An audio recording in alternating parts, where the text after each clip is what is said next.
What's up guys, Chaos Shinobi here. This is What If Naruto Has a Mythical Dojutsu. Summary: on a night when Naruto is hurt during one of the great fox hunts, he awakens a Kake Genkai and meets the Kyuubi. After training with the Kyuubi, he gets a new dojutsu and he must save the other Jinchuriki and defeat the Akatsuki. But will he be able to accomplish this with an even stronger enemy hiding in the shadows biding his time? Chapter 1. Today is Naruto's 6th birthday, and like every other, tonight was another great fox hunt. Naruto, running through the streets swearing like a sailor, was trying to find any means of escape.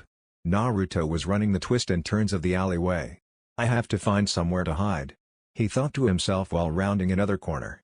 Naruto stopped as fast as he could, seeing he hit a dead end. The mob started to move in as surround the boy as he started to cry. The mob started pulling out their weapons, moving forward towards the boy. One of the villagers pulled out his club and shouted, "Let's finish what the fourth started." There were replies of "Yeah. Down with the demon bastard.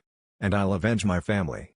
As they all raised their weapons, bringing them down on the helpless boy. Naruto was being beaten, cut, and burned. All he could do was scream out in pain, until the man with the club beat him over the head. When the club hit Naruto in the head, he screamed as wood shot out of his body, impaling most of the villagers and went unconscious. Seeing this, the Anbu finally decided to break it all up. When Naruto slipped into unconsciousness, he went to the depths of his mind. Naruto's mindscape. Drip, drip, drip. Naruto woke up with his face in water. As he got up, all he could hear was the leaky pipes. Looking around the dark walls and the long pipes leading down a corridor, Naruto was confused. Where the hell am I? He thought while following the pipe down the corridor. Naruto kept walking until he came across a giant gate. What the hell is that? Naruto thought while walking closer to it. As he got closer, he could hear crying.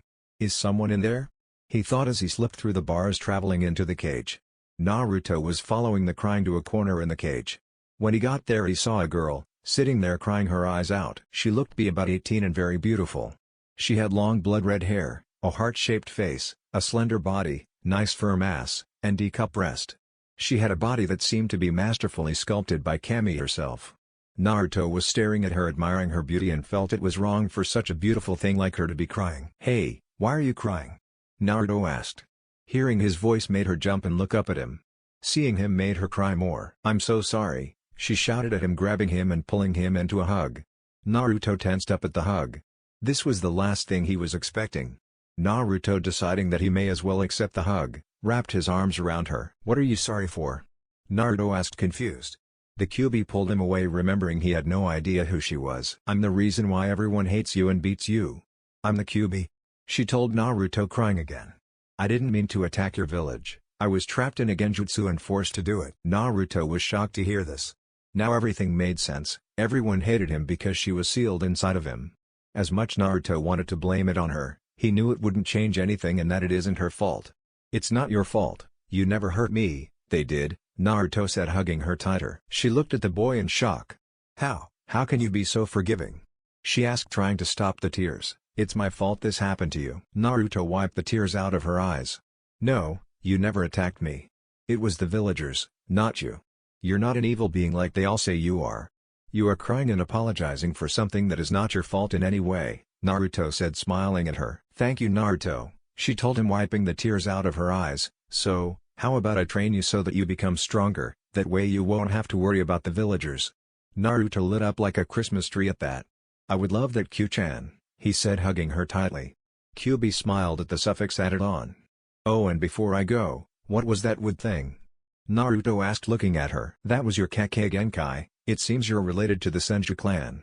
"Well, I'll talk to you tomorrow, Naruto-kun," she said, pushing him out of the seal. Outside of Naruto's mindscape, Hiruzen Sarutobi, the third Hokage, was sitting next to Naruto, thinking. So he has the wood-release Kake Genkai? Well, this will be interesting. As Naruto started to wake up, the Hokage was snapped out of his thoughts. "Hey, how are you, Naruto?" the old man asked him, moving closer to him. I hate the hospital. I guess I'm fine," Naruto said, sitting up to face the man he always felt was like the grandfather that he never had.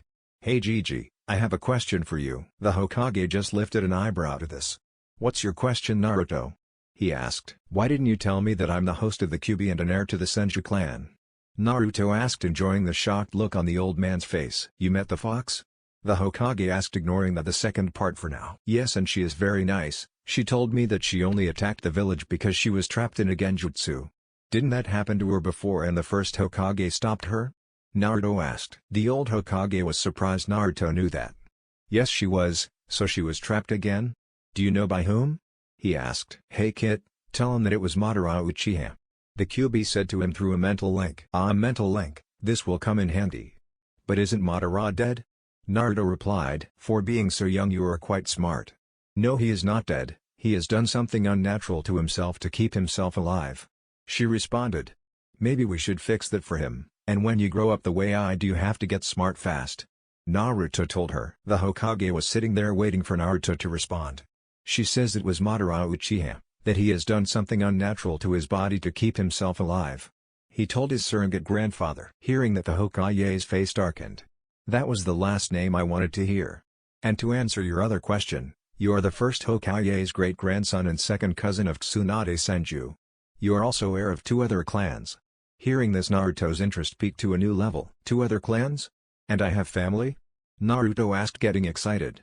The old man smiled at Naruto, knowing how happy he was. Yes, you have a cousin. You are heir of the Uzumaki clan and Namikaze clan. Unfortunately, you are the only heir left. I'm sorry Naruto, but I can't let you take up your clan names yet. Your father made too many enemies in the last war. On the day you become a Chunin I will let you take up the names. He told Naruto. Naruto was a bit disappointed but understood. Okay, I get your reasons. Hey, do you think I can use the Hokage library to start training? He asked hopefully. Well, I suppose, but I will need to find you a teacher. The Hokage said, thinking. No need for the Gigi, Q-chan said she is going to teach me, Naruto said with a smile on his face. The Hokage sat there and thought for a few minutes. I will let her teach you as long as I know about everything she teaches you. And if she lets me teach you too. The old man said to him. Kid, tell him I accept. She told him, she accepts. Naruto told him. Well then, come to my office tomorrow, goodbye Naruto. The Hokage said, getting up and leaving. Naruto laid back in the hospital bed thinking about how cool this was going to be. Hey Q-chan, what am I going to learn first? Naruto asked. Chakra control, of course. Now get some sleep, you're going to need it for tomorrow. She told him, cutting the mental link. Naruto rolled over and went to sleep, having dreams of being an epic ninja. Chapter 2. Naruto was walking up to the Hokage tower, ignoring all the glare he was getting. I wish I didn't have to deal with this all the time. Naruto told the QB depressingly. QB growled, knowing that there was little she could do to comfort Naruto. QB hates the villagers with a passion, they call her a demon but they try and murder a child. Naruto, look on the bright side, once you have gotten stronger and taken on your clan names you can have them all executed for the beatings. QB told him with a sweet yet psychotic tone. I don't think Gigi would approve of that. Naruto responded, walking into the Hokage tower. Naruto got all the way up to the door and was about to kick the door in when he stopped and just knocked. I guess it would be better to be polite. Naruto thought to himself as he heard the old man tell him to enter. Ah Naruto, I see you made it here quite easily. The old Hokage said, taking a puff out of his pipe while wondering why Naruto didn't kick his door down today. The blonde-haired boy moved to a seat in front of the Hokage and sat down. Now what do you want to work on today? Naruto already knew exactly what QB wanted him to work on. Well, Q-chan says she wants me to go to the Hokage library so she can teach me stuff there like reading, writing, math, science, history, strategy, and what chakra is. Then she wants me to go to a training ground and do physical training, Naruto stated, waiting for a reply. So she isn't going to teach you any jutsus? The old man asked curiously. No, not yet. She said the first 2 years of training are for the mind and body. With that training it will be easier for me to learn how to use my chakra, Naruto stated simply. The Hokage now knew he had nothing to worry about. He thought he was going to have to post several teams of Anbu on Naruto in case he loses control in training. But now that they aren't training chakra, he has nothing to fear. Well, as long as that is your training I have no problems with any of it. You will just have to choose a training ground. Without a second to think about it, Naruto responded, I want training ground 44, I love that place. It was so much fun the last time. Hearing that, the Hokage and all the Anbu hiding in the room gasped, thinking the same thing. This kid has been in the forest of death and lived. Nah Naruto. When have to been to training ground 44? The Hokage asked, still shocked. Well, I go and play there like every day, but I had to live there for 3 months after I got kicked out of the orphanage, Naruto said, simply, getting another gasp from everyone in the room. Naruto, do you know that training ground 44 is very dangerous? Not even Jounin like to go in there. The Hokage half shouted at the boy. Naruto only shrugged. The only scary thing in there is the snake lady. I think you might want to see if she needs psychological help. Gigi. All the Anbu couldn't help but laugh at this, knowing exactly who Naruto was talking about. Oh god. I'm so going to make fun of her later. Anbu dog thought, trying to regain his composure. The Hokage was trying not to laugh as he too knew who Naruto was talking about. Then a thought popped into his head. Hey Naruto, why am I just hearing about you being there now if you have met Onko there? She should have filed a report. Naruto scratched the back of his head, hoping he wasn't in trouble. Well, you see, she never knew I was there. Everyone in the room was shocked to hear this. Naruto, you're telling me your stealth abilities are so good that a special Jonin can't sense your presence? The Hokage asked, unbelieving. Well, yeah. I've had to hide from the villagers for years. And when I was in training ground 44 I used it as training to improve my stealth skills, Naruto said, not sure what to do at this point. The Hokage was still shocked. He found out that 6-year-old took the pain in his life and turned it into training. Naruto could turn out to be a real genius, rivaling the Nara clan if he is trained properly. The Hokage thought to himself before speaking to Naruto. Okay Naruto, you can train at training ground 44.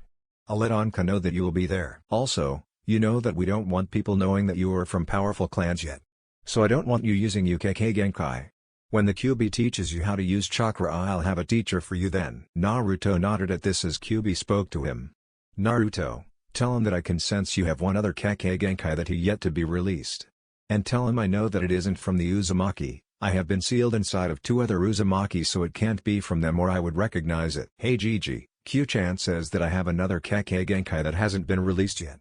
She also says it isn't from the Uzumaki. Do you know what it is? Naruto asked, hoping to get more information. The Hokage thought for a minute before responding. Well, the Namikaze clan have a Kake Genkai of its own. I don't know what it is though. Your father was the last of his clan and never told me anything about it. Naruto sat there thinking for a minute before deciding to get up and head to the library to start his studies. Naruto and the Hokage said goodbye while they were both wondering what the second Kake Genkai would be. At the Hokage library. Okay Naruto, go and get the books on reading. I'll point them out to you. Kyuubi said while looking through Naruto's eyes for the right one. Ah, there it is. Pick that blue one up and take it over to the table. Hey, so how are you going to be teaching me this stuff over the next 2 years? Naruto asked while flopping down in the chair. Well, I'm going to be teaching you the subjects that go best together. First is reading and writing, then math and science, after that is history and strategy, and then finally you will learn about chakra. She said while planning out the next few lessons. Okay, most of those make sense. But why do history and strategy go together? Naruto asked. What better way to learn strategy than learn the successful and unsuccessful ones from history? Kyuubi answered. Naruto now understood and started his first lesson to learn how to read. Personally, he couldn't wait until he got to start the physical training part of it, but until then he would be respectful and try and learn as much as he could from Q-chan. Several hours later, Naruto was walking up the training ground 44, he felt completely prepared for his training. He's going to try his hardest and make everyone believe in him. No matter what, he will complete his dream and become the strongest Hokage ever. Kyuubi sat in her cell thinking. This boy is really smart, he already has a basic understanding of reading and writing after only a few hours. I can't believe how stupid he acts just so he won't get hurt. She knew she needed to do more for the boy. Teaching him was one thing, but she knew there were things she could help him with out in the real world too. Naruto's and Kyuubi's trains of thought were interrupted when Naruto got through the gate and walked into a clearing. So how do we start my training? Naruto asked. Well, first I'm going to have you draw some gravity seals on yourself. After that I will activate them. Then you will start by doing 100 push-ups, sit-up, and crunches. Then you will run for 5 miles straight. Once you get used to the weight I will up it. By doing this you will become a lot stronger and faster. Kyuubi told him while sending him mental images of the seal to draw. After Naruto drew the seal, Kyuubi activated it with her own chakra. Naruto immediately fell to the ground, creating a crater. Seeing this, Kyuubi laughed a little. What the hell? Naruto yelled, trying to catch his breath. Try standing up. Get used to these weight by doing what I told you. Kyuubi told him and then cut the mental link so she wouldn't have to listen to Naruto whine. 1 hour later, Naruto was finally able to get up and started on his workout. He could feel the pressure the seals were putting on him but tried to ignore it anyways. Alright, let's do this, Naruto said as he started on his first push-up. Chapter 3, 2 years later, Naruto came walking out of the forest of death, finishing his last day of training. Naruto had gotten a few inches taller and lost most of his baby fat. His body wasn't very muscular, just very well toned. Like the body of a swimmer. His long blonde bangs came down just past his eyebrows with the rest of his hair held up in a ponytail. He was wearing his smaller black Chinese vest with a dark navy blue shirt underneath it.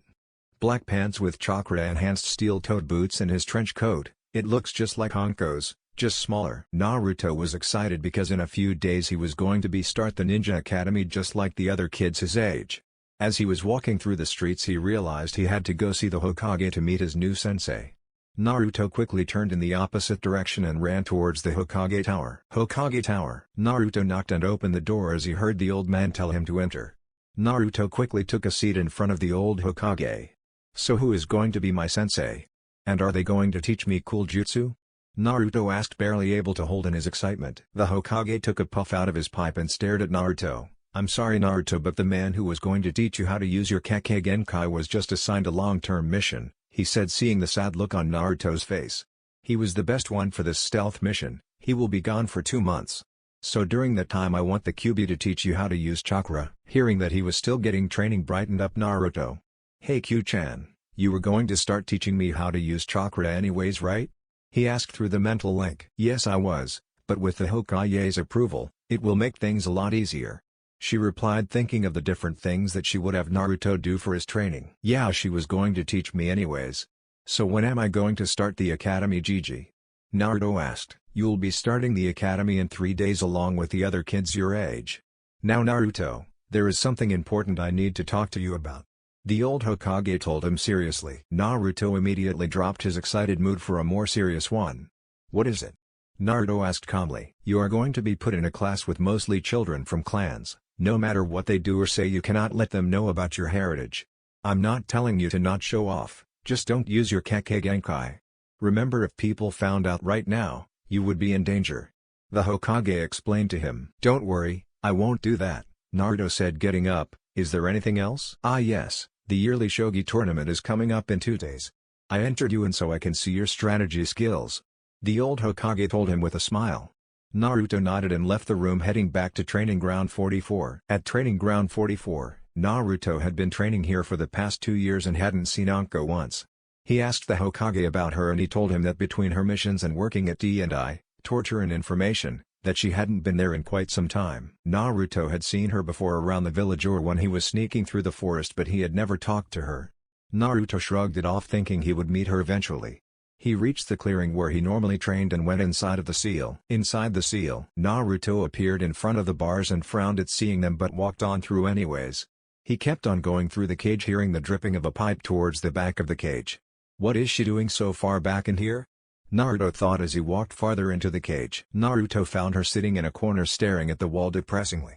"Hey Q-chan, why don't you ever change the look of this place?" Naruto asked as she snapped her head up in surprise that he was here. "Well, it's your mindscape, I don't have the power to do that," she responded, looking depressed. Seeing her look so sad, Naruto closed his eyes and focused. Everything in the room cracked. The walls, floor, water, and bars all cracked as if they were glass and fell away to complete whiteness. QB looked up at him in shock, wondering what the hell he was doing. Then soft green grass started to spread as far as the eye can see. Then a blue sky with clouds popping up in random places appeared. Then mountains and trees. QB sat there in amazement watching Naruto create a world for her.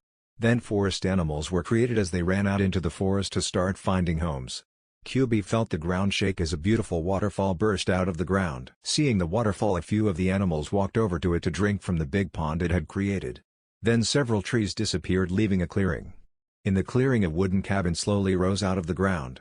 Naruto panted, wiping the sweat off his brow, admiring his good work. "Hope you like it, Q-chan," he said as he passed out. A little while later, Naruto slowly woke up with a slight migraine. He kept still, feeling too comfortable to move. He felt something soft, a furry, drift across his hand. He recognized it as one of QB's tails and started to play with it. Naruto opened his eyes to see QB's beautiful red ones staring down at him. He sat up and she tackled him into a hug. "Thank you for changing it to this, Naru-kun," she yelled as she kissed him on the cheek. Naruto blushed a bit and wrapped his arms around her. He always loved when he got hugs from her. "Anything for you, Q-chan," he said. QB sat up and looked at him. "I can't wait until he is older and I can tell him and show him how much I really love him," she thought to herself. Naruto sat up and looked at her to see a collar around her neck that said seal. "What's that?" Naruto asked, poking the collar. QB looked at it and read it.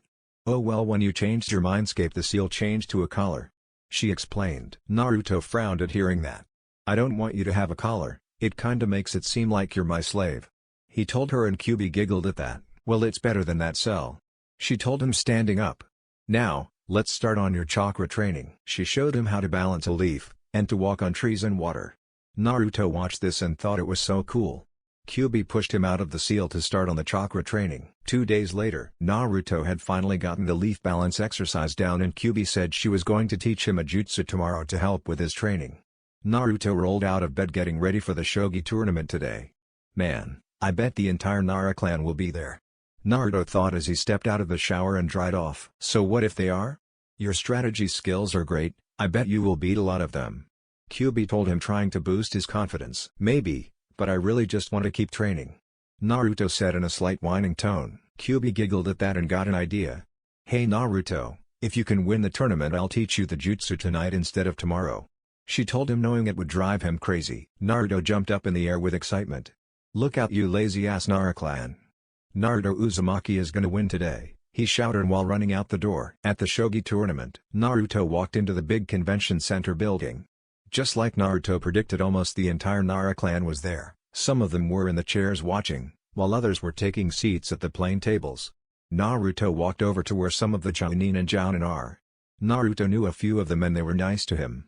"Hey guys, what are you doing over here?" he asked, and some of them looked up and smiled. "Hey Naruto, we're making bets on who we think is going to win.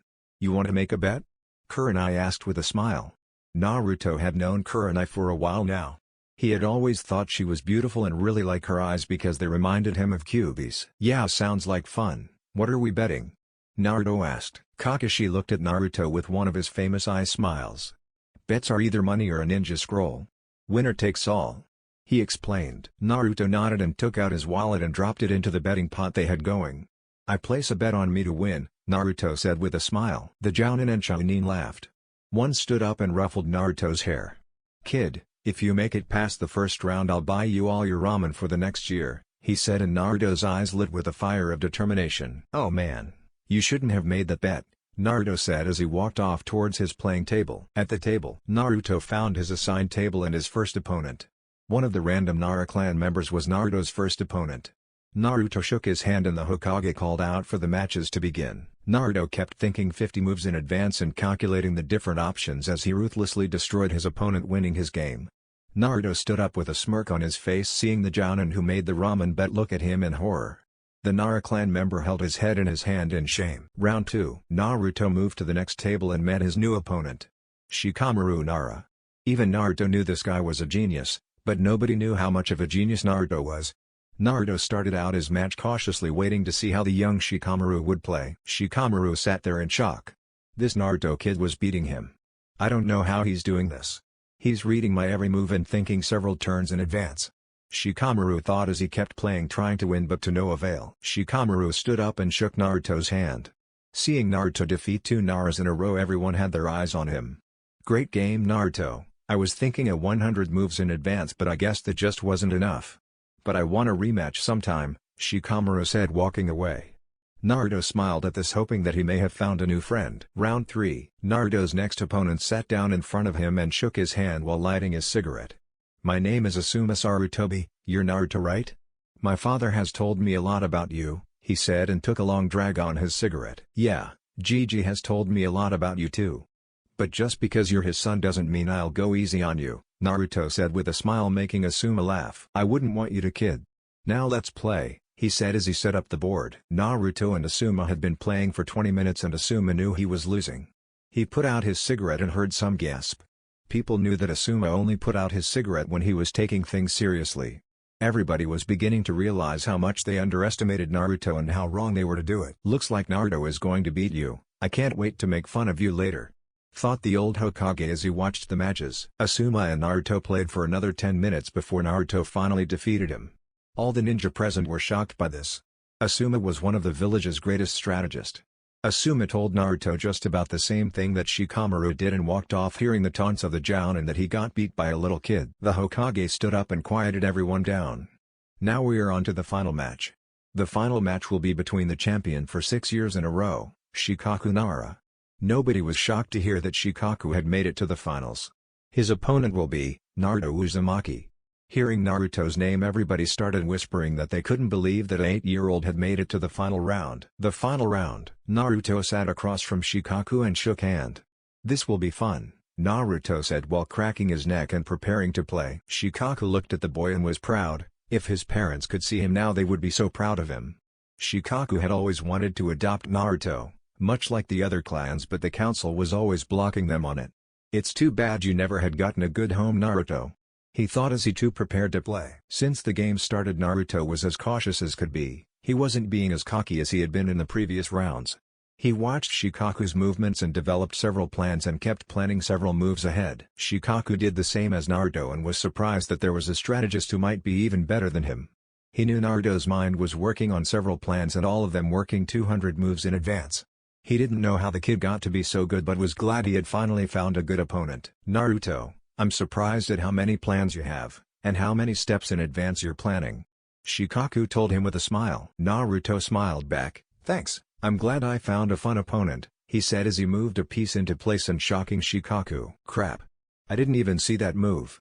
I'm going to have to work extra hard to win this," he thought as he moved another piece. Their game carried on for hours as they each took time thinking things out before they moved a piece. Shikaku moved a piece thinking he was going to win on his next turn until he saw the smirk on Naruto's face. He quickly looked down back at the board and groaned. "Crap. I didn't see that one," Shikaku said as Naruto moved his piece and won. "That was a good game, Shikaku. We should definitely play again," Naruto said as he stood up and stretched. Everyone was shocked. Shikaku, the greatest strategist the Leaf had ever seen, had just gotten beaten by a 8-year-old kid. The Hokage stood up and was just as shocked as everyone else. "Well, it looks like we have a new winner. Naruto Uzumaki," he said, handing Naruto the prize medal. Naruto thanked him and walked over to the shocked Chunin and Jounin. "Time to pay up," Naruto said with a smirk on his face. They all nodded dumbly as they were all still shocked that he won. Kurenai took the bag of money with a few scrolls in it and handed it to Naruto. "That was great, Naruto. Good job," Kurenai said as Naruto put the money in his wallet and the scrolls in his pocket. "Thanks. Well, I gotta go. See you guys later," Naruto said as he ran out the building towards the training ground. At Training Ground 44, Naruto quickly sat down and looked at the scrolls. They were of basic elemental attacks. There was one for each element and then an additional scroll which Naruto opened. "Hey Q-chan, this scroll says it's for the clone technique," Naruto said, hoping to learn it for pranks. "You should sell it. I'm going to teach you the shadow clone jutsu. It's much stronger, and because of how much chakra you have, you can't make a simple clone like one from that scroll," she explained to him as she slowly pulled his mind into the seal. Inside the seal, Naruto appeared next to Kyuubi and sat on the grass waiting for her instructions. "Now, I will show you the hand signs for this and then you will go try it.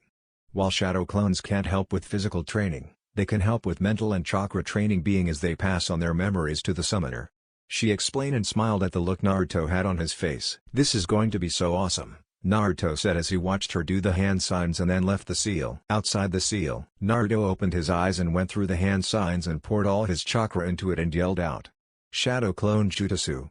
And all around him there popped into existence hundreds of clones. Naruto whistled at the sight of the clones. "Wow, how many are there, Q-chan?" he asked her through the mental link. "There are 400 of them. Nice job, Naru-kun," Kyuubi told him in surprise. She knew that he would make a lot of clones, but she didn't think he would make this many. Naruto set them to work. He had 200 of them work on water walking while the other 200 worked on tree walking. Naruto went home to get some sleep so he could go to the academy the next day. The next morning, Naruto woke up feeling drained but knew he had to get up. "Hey Q-chan, why am I so tired?" he asked as headed towards the shower. "Because the clones only dispelled themselves a couple of hours ago." "But you mastered water and tree walking. I didn't think you would be able to do it in one night, but you did create a lot more clones than I thought you would," she said, making Naruto smile as he started to remember tree and water walking. "It's weird having memories of something I never personally did. But it's really cool. Training will go a lot faster," Naruto said as Kyuubi giggled at his excitement. At the academy, Naruto walked into his academy classroom late and everyone looked up at him. "Ah, you must be Naruto Uzumaki. I am your teacher Iruka Umino. Take a seat and try not to be late next time," Iruka said to Naruto and turned back to the board. Naruto nodded and took a seat next to Shikamaru. "Hey Shikamaru, what did I miss?" Naruto asked, leaning back in his chair. Shikamaru opened his eyes and looked at Naruto. Nothing much, he told us his name and that we will be learning basic jutsus and stuff throughout our 4 years here. He explained and closed his eyes again. Naruto nodded and looked around the classroom. He saw a weird circle paper with seals written around it on the wall. Naruto raised his hand waiting to be called on. Iruka looked up and saw Naruto's hand and decided to see what he wanted. "Do you have a question, Naruto?" Iruka asked, stopping his explanation on how Konoha was founded. Yeah, what's that circle thing on the wall?" Naruto asked, pointing at the weird circle. Iruka smiled. "I was wondering who would be the first one to point it out. It is chakra paper, which tells you what element affinity you have. Any of you who know how to channel chakra can come try it," he said. As soon as he said that, all the clan child ran over to it. Naruto just waited in line. "Naruto, you know how to use chakra?" Iruka asked, surprised that someone had taught him something. "Yeah, I have a great teacher," Naruto said, waiting his turn. All the clan children went. Most of them had fire, a few had lightning or water. There were little bits of fire or water damage, but the seals around the paper immediately fixed it as the next kid went up. Naruto went up and everyone was looking to see what Naruto would have. Naruto channeled his chakra and a huge slice went through the wall, then water poured down to the floor while fire stretched to the ceiling. Then a lot of the wall started to turn to rock while another part of it shot lightning across it. Everyone was stunned, especially Iruka. Naruto had an amazingly strong affinity to all elements. That's impossible," Iruka yelled as he saw the damage that not even the seal could fix. Iruka immediately created a clone and it went to get the Hokage. And Naruto. There's no way possible for someone to have all 5 elemental affinities," Iruka said, trying to think of some kind of explanation. At the Hokage's office, a clone of Iruka appeared in the office using the body flicker technique and started yelling about Naruto. When the Hokage finally got him to calm down and explain, his eyes went as wide as they possibly could. The Hokage himself used the body flicker technique and appeared at the academy. Back at the academy, everyone saw the Hokage in their classroom and bowed, well, everyone except Naruto. "Hey Gigi, sorry about the mess," Naruto said, rubbing the back of his head. The Hokage laughed, seeing the damage. "No need to be sorry, my boy, what you did is amazing," the Hokage responded. Everyone was shocked at how they talked towards each other. It was as if they were family. "I have no idea how you have an affinity to all and so strong too, but I think it just proves it more that you're going to become a great ninja," the Hokage told him, shocking everyone again. Several teachers talked to the Hokage and the children were whispering about Naruto. Naruto walked back to his seat and looked at Shikamaru. "So what do you think about this, Shikamaru?" he asked with a smirk on his face. Shikamaru rubbed his forehead and smiled. "I think you incredibly troublesome, Naruto." Naruto and Shikamaru laughed at that and talked with some other students for a while until it was time to go home. Back at Training Ground 44, Naruto was back at the training ground ready to train. "So Q-chan, now that we know my affinities, are we going to start training?" a hopeful Naruto asked. "Why yeah, I really wasn't expecting that though. But first I want to teach you things in this order: kunai and shuriken, taijutsu, ninjutsu, kenjutsu, genjutsu, and then fuinjutsu," she said to him, still shocked that he had all of the element affinities. 2 months later, Naruto had created hundreds of shadow clones and they got to work. In a few short days Naruto's accuracy became perfect. He was able to hit any target that was set up. After that he started to learn taijutsu stances. Naruto kept training with his clones, maximizing his training.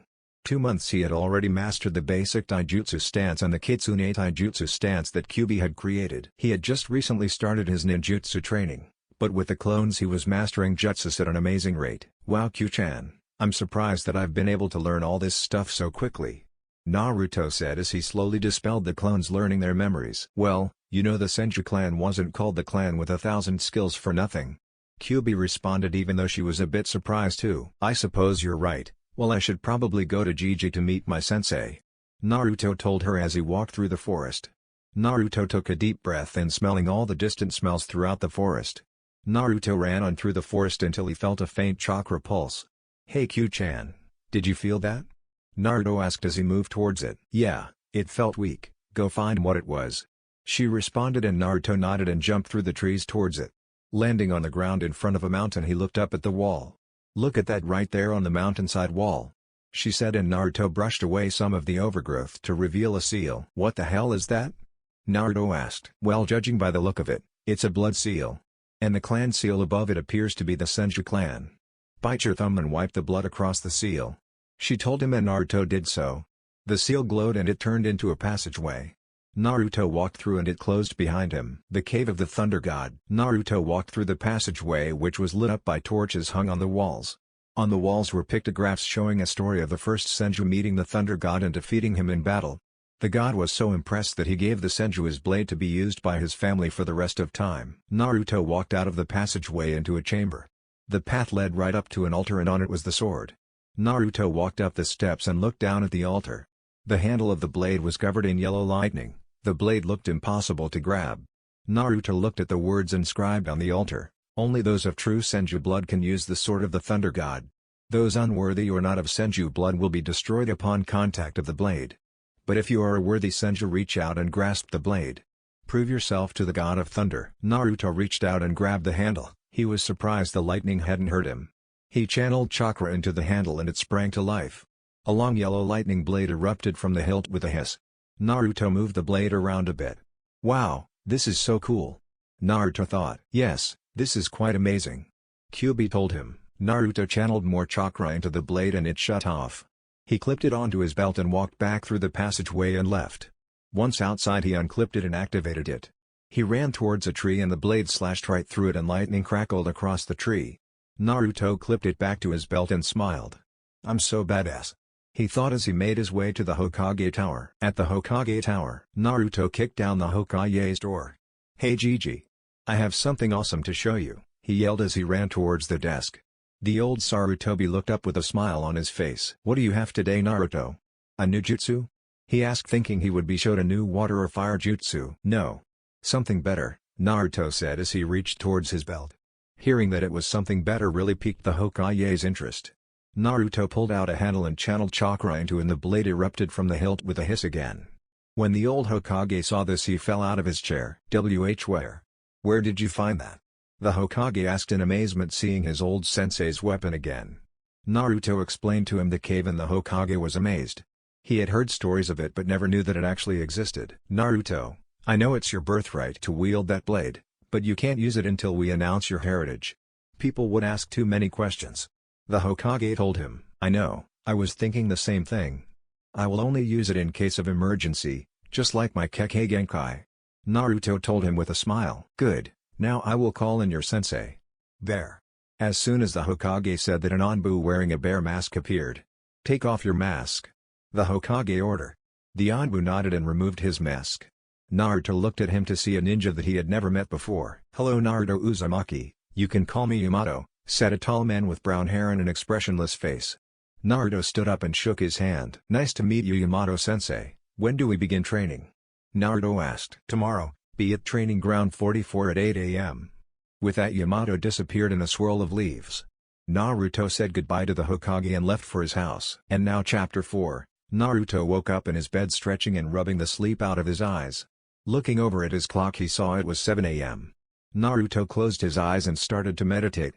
He learned that by meditating he would enter his mindscape a lot faster. Mindscape. Naruto opened his eyes. He was sitting on the green grass underneath a tree. Naruto got up and walked towards the cabin. He opened the door and saw Kyuubi sitting on the couch waiting for him. Hey Q-chan, how are you today? Naruto asked as he sat down next to her. Kyuubi smiled at him and yawned. Well, I'm still tired but there's something I need to talk to you about, she said while her foxtails started sliding around. Naruto grabbed one of her tails and started petting it which earned a purr from her. What did you need to talk about? Naruto asked while still petting her tail. Well, I was wondering if you wanted to sign the fox summon? She asked preparing herself for his excitement. Wow. That would be so cool. I would love to sign it, Naruto yelled excitedly. Kyuubi giggled at this, she always found Naruto amusing. She did a few hand signs and a fox with a scroll attached to its back appeared. The fox immediately bowed. Hello Master Kyuubi-sama, what can I do for you today? Why does he call you Master? Naruto asked confusingly. Kyuubi looked at him and raised an eyebrow. Naruto, I'm the strongest fox, making me the boss summon and ruler of the other foxes. She explained to him and earned a no. Would she face palm too? Kyuubi looked to the summoned fox. I want you to let my host sign the contract. The fox was stunned by this for a moment but unrolled the scroll and the fox disappeared. Naruto quickly signed it and copied the hand signs that Kyuubi did resummon the fox. Well done Naruto, you are now a summoner of the Fox clan. My name is Kurtoma, I will spread to the rest of the clan that we have a new summoner. With that said Kurtoma disappeared. Naruto remember, Whatever chakra you use while summoning, a fox with that affinity will be summoned. And the more chakra you put into it, the bigger and stronger it will be. Naruto nodded at this and was really excited to test it out. Oh, and don't summon me. I'm not even sure if it would work, but it would freak everyone out. QB explained, now a little depressed at the thought of being sealed. Naruto knew why she was upset and hated himself for it. Don't worry, Q-chan, I'll figure out a way to get you out of here. I gotta go now and meet Yamato-sensei, Naruto said as he left the mindscape. QB sat there crying, hoping that Naruto could one day get her out so he could really hold him. Outside the mindscape, Naruto quickly got up and showered. He ran into the kitchen and ate the breakfast he had a shadow clone make while he was in the shower. After inhaling his breakfast, he bounded out the door towards his training ground to meet his new sensei. At training ground 44, Naruto ran into the clearing waiting for his new sensei. He didn't have to wait very long as Yamato shined into the clearing. Okay Naruto, let's get started on your Kekkei Genkai training. Naruto nodded and walked over to Yamato. Let's do this, Yamato-sensei. Time skip. A 10-year-old Naruto woke up to the sound of his alarm clock. Hey Q-chan, isn't today the day of my final test with Yamato-sensei? He asked through the mental link. Yeah, it is. Remember to not hold back. She replied. Don't worry, I won't. He said as he finished getting ready and headed out the door. Training ground 44. Naruto arrived at the training ground to find his sensei and the old Hokage already there. Hey Gigi, what are you doing here? Naruto asked as he ran over to them. Ah, there you are, Naruto. I've come to watch your test. The old Hokage explained. Naruto nodded at this and put his hands together, channeling his chakra. Out of the ground sprang a wooden chair. Well, here, have a seat and enjoy the show, Naruto said, walking over to Yamato. He released his gravity seals from 7 to 5. Ready, sensei? Naruto asked, dropping into his taijutsu stance. Yamato got into his stance and nodded. Naruto, using the kitsune style, waited for Yamato to make the first move. Yamato, using the standard Anbu taijutsu stance, rushed Naruto. With Naruto moving like a fox, Yamato couldn't land a blow on him. Naruto timed it perfectly, and when he saw the opening, he quickly jabbed Yamato in the stomach. Yamato quickly clutched his stomach in pain. Naruto used that split second to start a combo attack which Yamato couldn't get out of. Naruto had beaten him around the training ground quite a bit until Yamato finally raised his hands in defeat. Okay, you defiantly won the taijutsu part of the test, now let's move on to ninjutsu. Naruto nodded, moving backwards, getting some distance between him and Yamato. Yamato started it off by sending a water bullet towards Naruto, who used his Kekkei Genkai to make a wooden wall to stop the giant glob of water. Once the water impacted the wall shrank back into the ground, leaving a puddle of water. Naruto made 4 shadow clones and moved around to form a circle around Yamato. All the Narutos went through hand signs and each released an elemental dragon.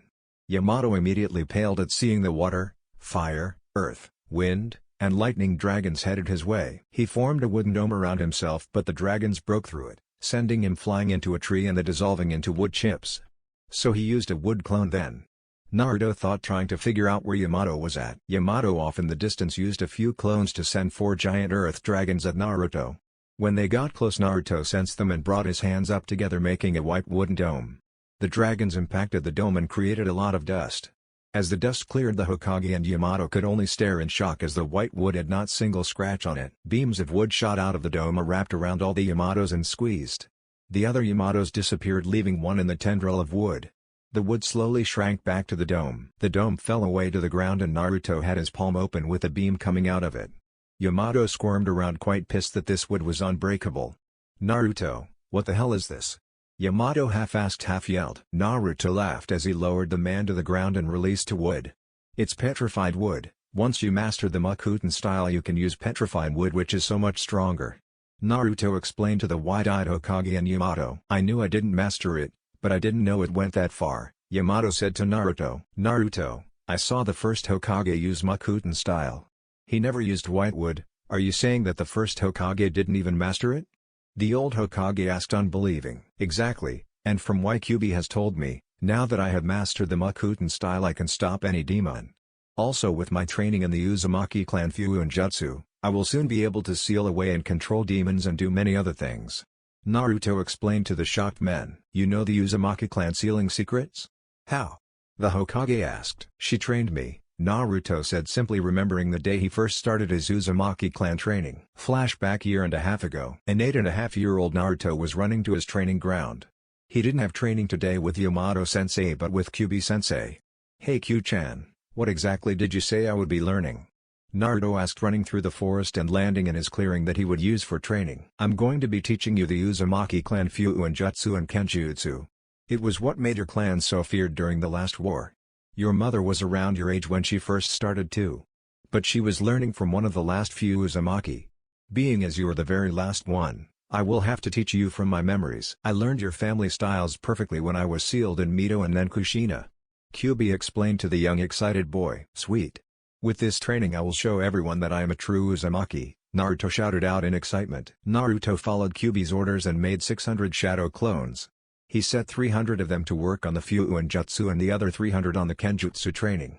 Naruto thanked Kyuubi repeatedly for the shadow clone jutsu. This way he was able to learn so much so fast. Flashback over. The old Sarutobi and Yamato sat with their mouths open to Naruto's explanation. So Naruto, you a Uzumaki Fuuin Jutsu master now? The Hokage asked. Naruto shook his head. No, not quite. I still have a few more years left of training before I hit master rank.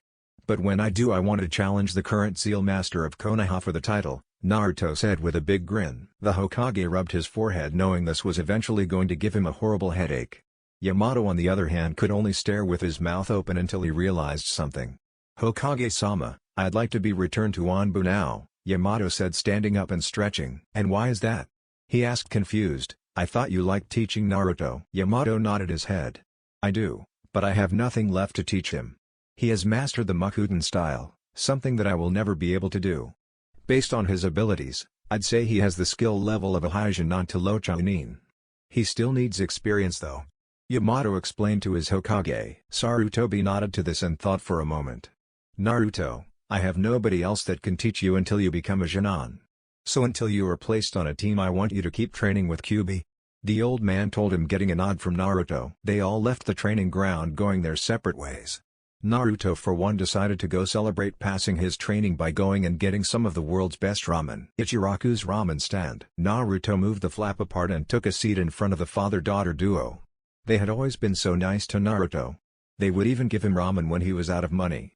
Hey, I'd like 5 bowls of ramen, Naruto shouted excitedly. They turned around to see their number one customer and smiled. Coming right up Naruto my boy, shouted Teuchi.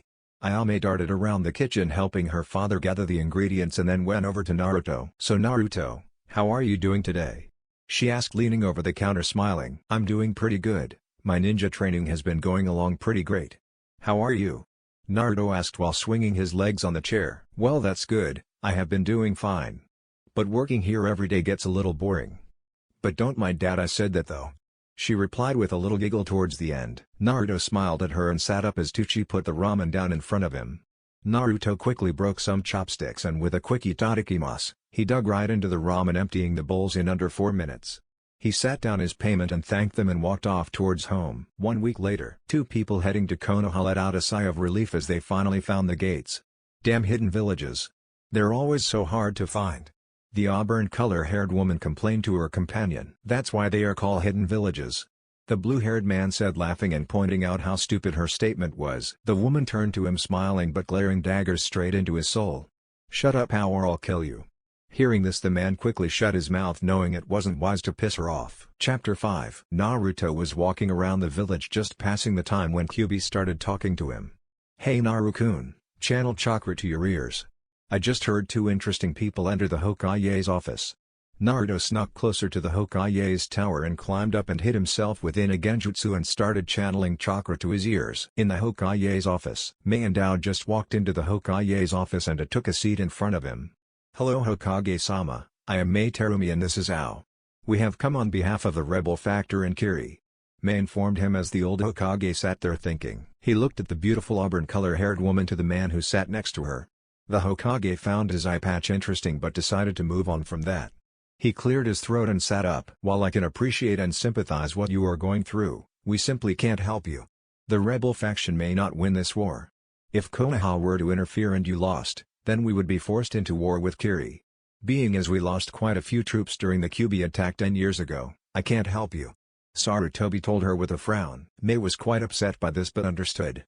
I knew it was a long shot coming her anyways, Mei said in defeat, getting up and heading towards the door. Before she could reach the doorknob, a voice called from behind her. Wait Mei-san, I will help you. Mei, Ow, and the Hokage turned around to see who had said that. They all turned to see Naruto sitting in the window of the Hokage's office. "Naruto, how many times do I have to tell you to use the door?" Sarutobi asked, rubbing the bridge of his nose. No offense Naruto, but this is a war. Something a child shouldn't be in," Mei said, to which pissed off Naruto. "Look, you're only a few years older than me. And you could really use someone like me," Naruto said, climbing out of the window, walking over to Mei, and Ao snorted at what Naruto had said. "Kid, I don't know who you are, but you really need to check yourself before you wreck yourself." Naruto glared at him.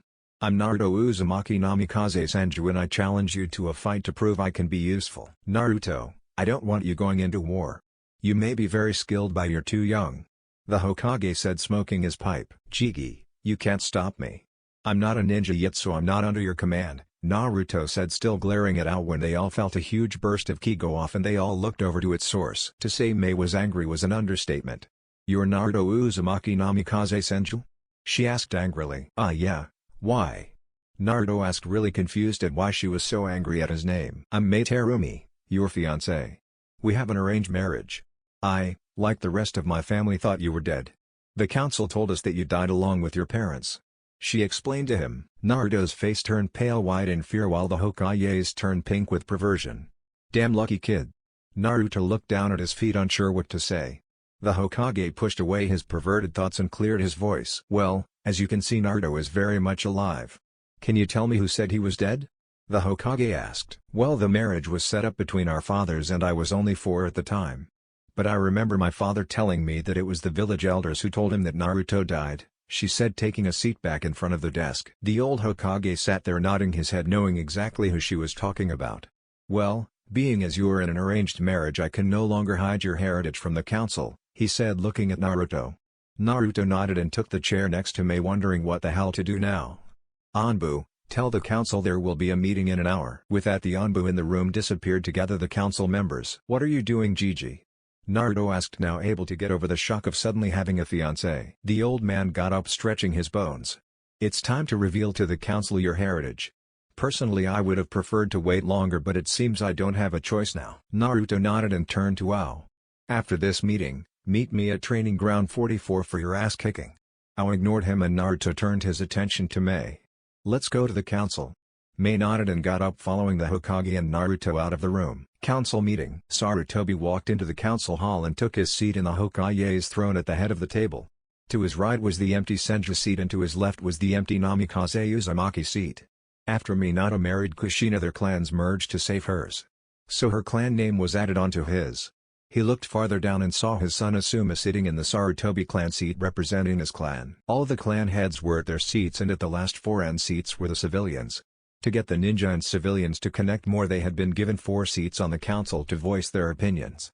The civilians picked the richest, smartest, and most politically powered to represent them in the council. "I bet you're all wondering why I called for this meeting so suddenly," the Hokage said, earning quite a few head shakes or "yes, Hokage-sama." "Well, I have called you here today to share with you a little secret I have been keeping." Hearing this, everyone's interest peaked. At the end of the table, sitting around Danzo, Homura, and Koharu, a pink-haired banshee shrieked across the council hall. "What's the secret, Hokage-sama?" Tsume covered her ears and glared at the women. "Well, it involves 3 different clans. The Uzumaki, the Namikaze, and the Senju. I know who the heir to these clans is. I have kept their identity hidden to keep them from harm." Hearing this, Danzo started to get really excited. "If I can capture the heirs and brainwash them, then I'll have the power of 3 of the strongest clans," he thought to himself, and then looked back to Sarutobi to find out who they are. "Who are the heirs, Hokage-sama?" Shikaku asked, sitting up and dropping any sign of the famous Nar laziness. The Hokage smiled. "It's not heirs, it's heir. There's just one. And all of you already know him." He then turned his attention towards the Anbu at the council doors. "Let him in." They nodded and opened the door to Naruto standing there waiting. He walked in the room and head right next to the Hokage. Everyone was shocked and the same thing was running through their heads. "Naruto?" Naruto laughed at the look on everyone's faces and made an shadow clone. The clone took the Senju seat while he sat in the Namikaze Uzumaki seat. "Hey everyone, how's it going?" he asked to all the dumbfounded people. "What? He must be lying and trying to trick you, Hokage-sama." The older pink-haired howler monkey screamed through the halls. "That demonster has no rights to those names and is a disgrace to try and soil them." Naruto stood up and shot a beam of wood out of his hand, wrapping around her. I am rightful heir to each of these clans. If anybody doesn't have the right to be here, it's you," Naruto yelled at her, scaring the woman. Everyone else was stunned to see the Makuten Kekkei Genkai being used. Naruto dropped her to the ground and took back his seat. The Hokage explained Naruto's heritage to everyone and showed them the seals to prove it. Almost everyone in the room was pleased for Naruto. Many of them had tried to adopt him, but the civilians and clans like the Uchiha stopped them. Tsume was the first one to speak. "So, what happened to make you tell all of us this now?" she asked, knowing there was still something left. The Hokage smiled. "Well, it seems that Naruto's father set him up in an arranged marriage to Mai Terumi. Shortly after Naruto was born, someone told the Terumi family that he had died in the attack. Yesterday, Mai arrived in Konoha. After coming to my office today, she met Naruto, which led us to here," he answered as Mai walked in and stood next to Naruto. Hearing this, Danzo stood up, knocking over his chair. "Hokage-sama. I refuse to accept this. We have the heir of 3 powerful clans. We cannot just marry him off to some woman.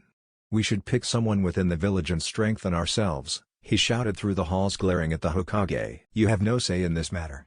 This is an arranged marriage between 2 clan heads," the Hokage said with a smirk on his face. Danzo, not willing to give up on his breeding program and making the strongest ninja ever, came up with an idea. "Well, if you're not going to revoke the marriage, then I say we put Naruto under the Clan Restoration Act," Danzo said, now sporting a smirk of his own. "Shit," the Hokage said very quietly. Being as Naruto is the last of not 1 but 3 clans, he has to be in the CRA.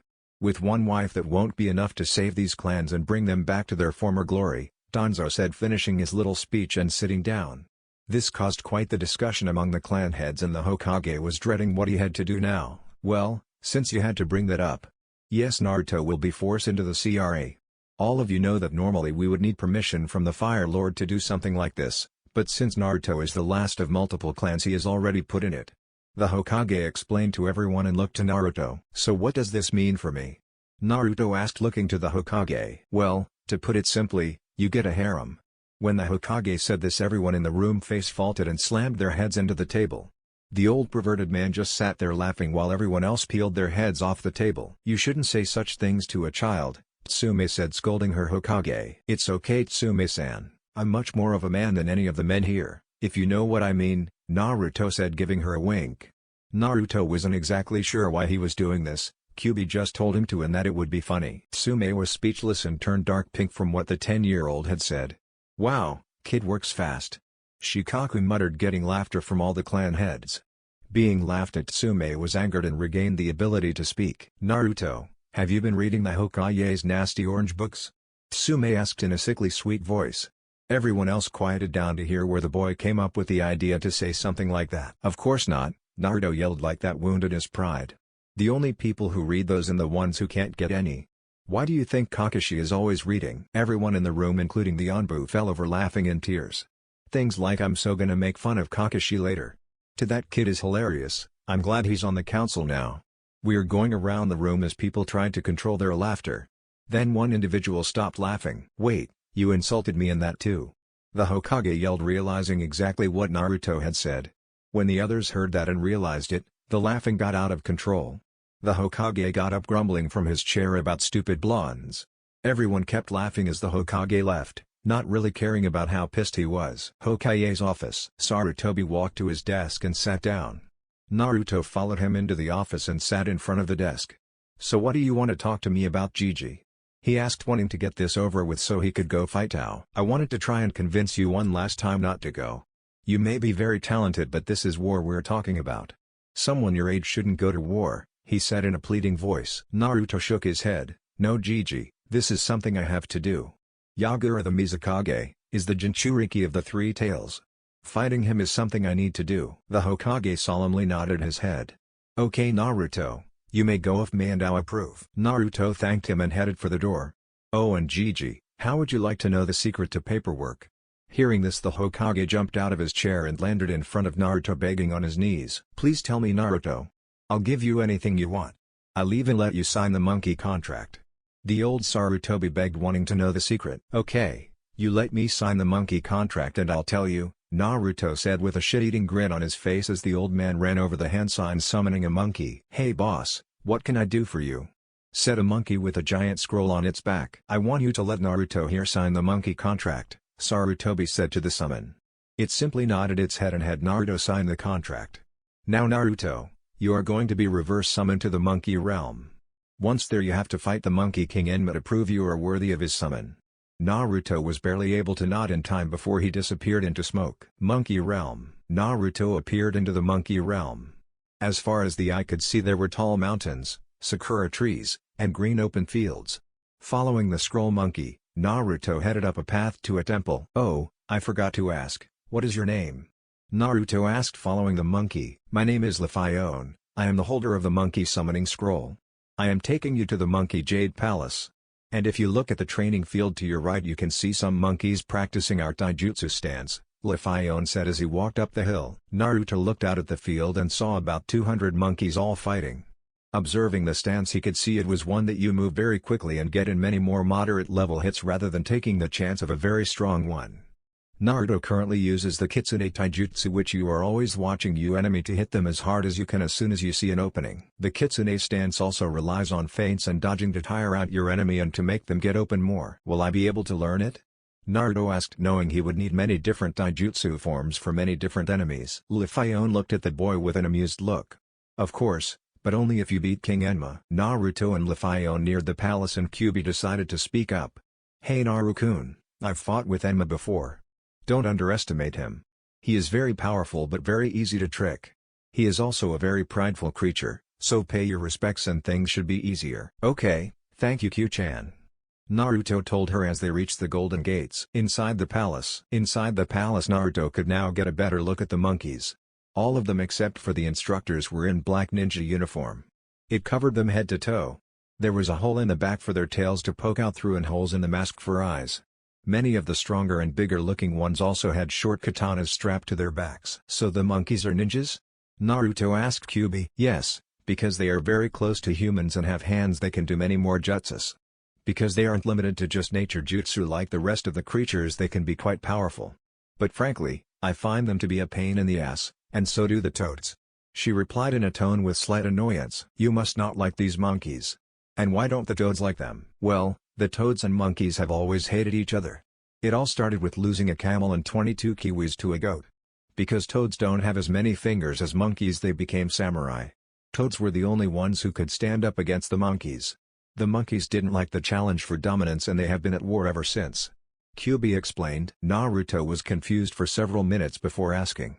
How the hell can losing a camel and 22 kiwis to a goat cause a blood feud? It's a very long and complicated story. You just need to know that the monkeys and toads have been in a ninja vs samurai war for a very, very long time. Kyuubi responded while rubbing her head from the headache she got that every time she remembered that ridiculous story. Naruto shrugged his shoulders and followed Lefione into the throne room. Sitting up on the throne was Enma wearing his monkey crown while feeding himself grapes with his tail. Enma saw Naruto and put down the grapes. So, you're the new contract signer Naruto Uzumaki Namikaze Senju, Enma stated staring down at Naruto. Yes King Enma, and I have come to prove myself to be a summoner of the monkey contract.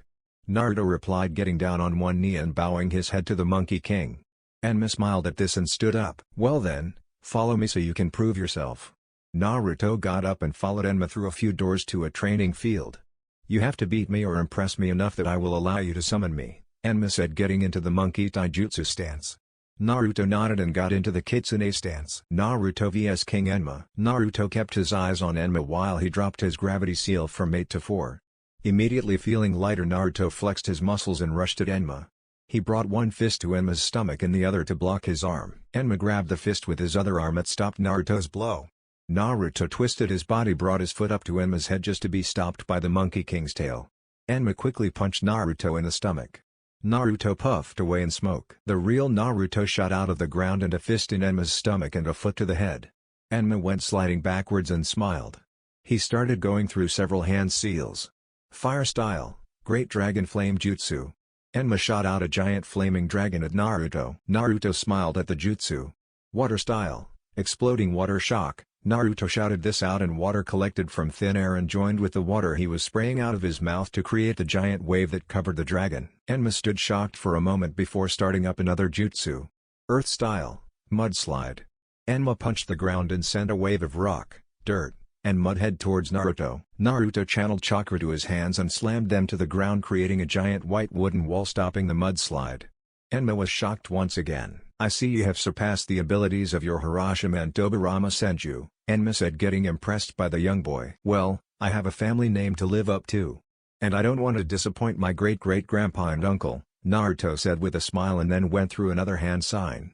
Earth style, mud wolves. The mud made from the mudslide started to take form. Enma looked around at the now 30 wolves.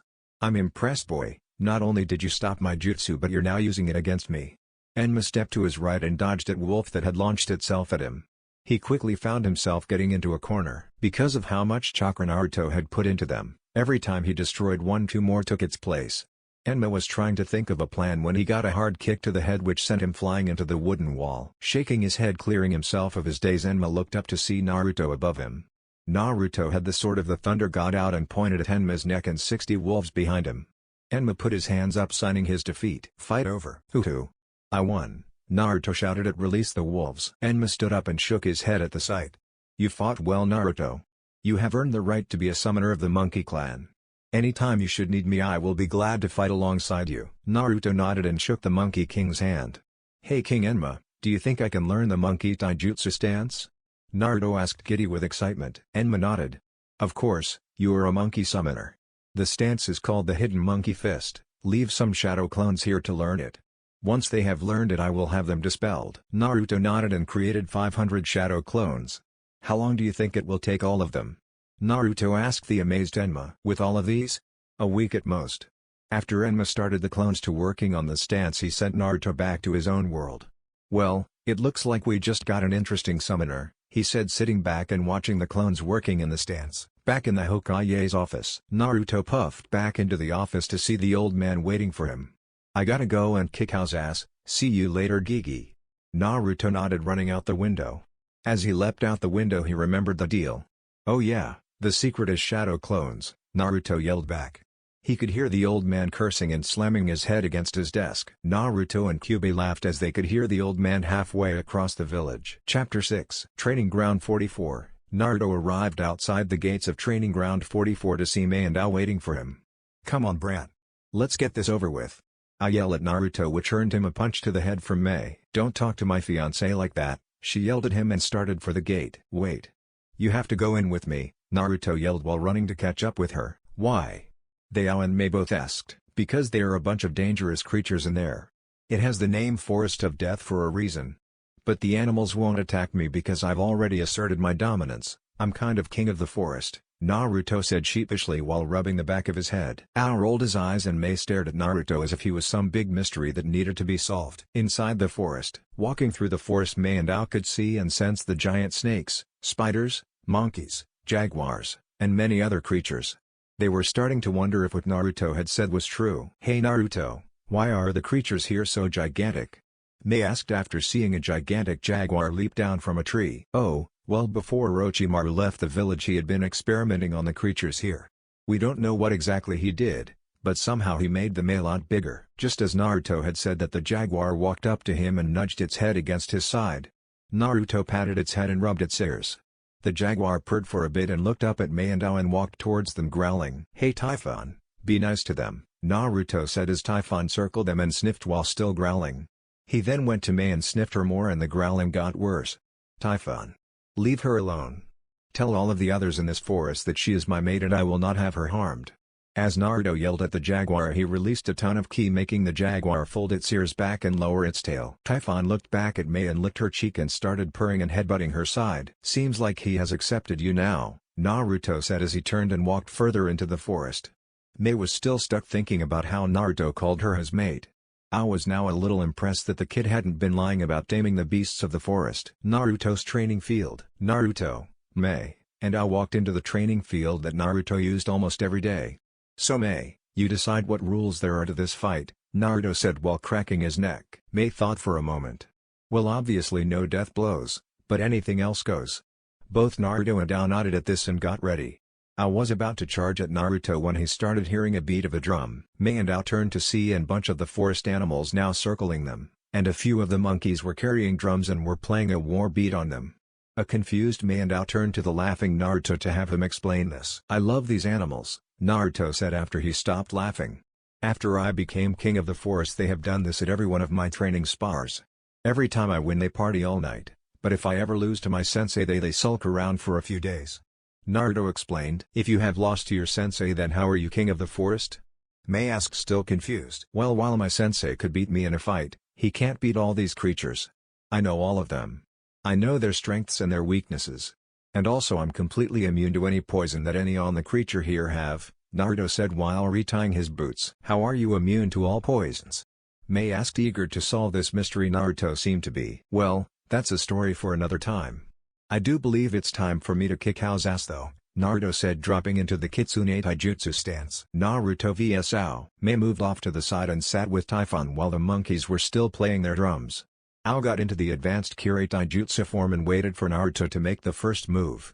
He wanted to analyze as much as he could about the kid to see how he acts under pressure of combat. Naruto on the other hand was trying to decide how much to show them. He was also wondering what the hell was up with the weird eye patch. "Hey Q-chan, what do you think is up with the eye patch?" Naruto asked, curious of her opinion. "Well, you are right. There is something weird about it. Let me channel chakra to your eyes and look at it." Kyuubi took control on Naruto's eyes for a moment and gasped. "Naru-kun. He has a Byakugan in that eye.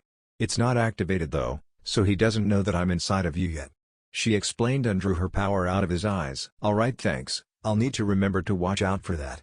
Naruto responded and jumped at Ao. Ao easily blocked the attack and shoved Naruto away. "Is that all you got, kid?" he asked and started laughing. "No, you idiot, I was judging your speed. But since you're really pissed me off I'm not going to go easy on you," Naruto said and then went through a few hand signs. Gravity seals release.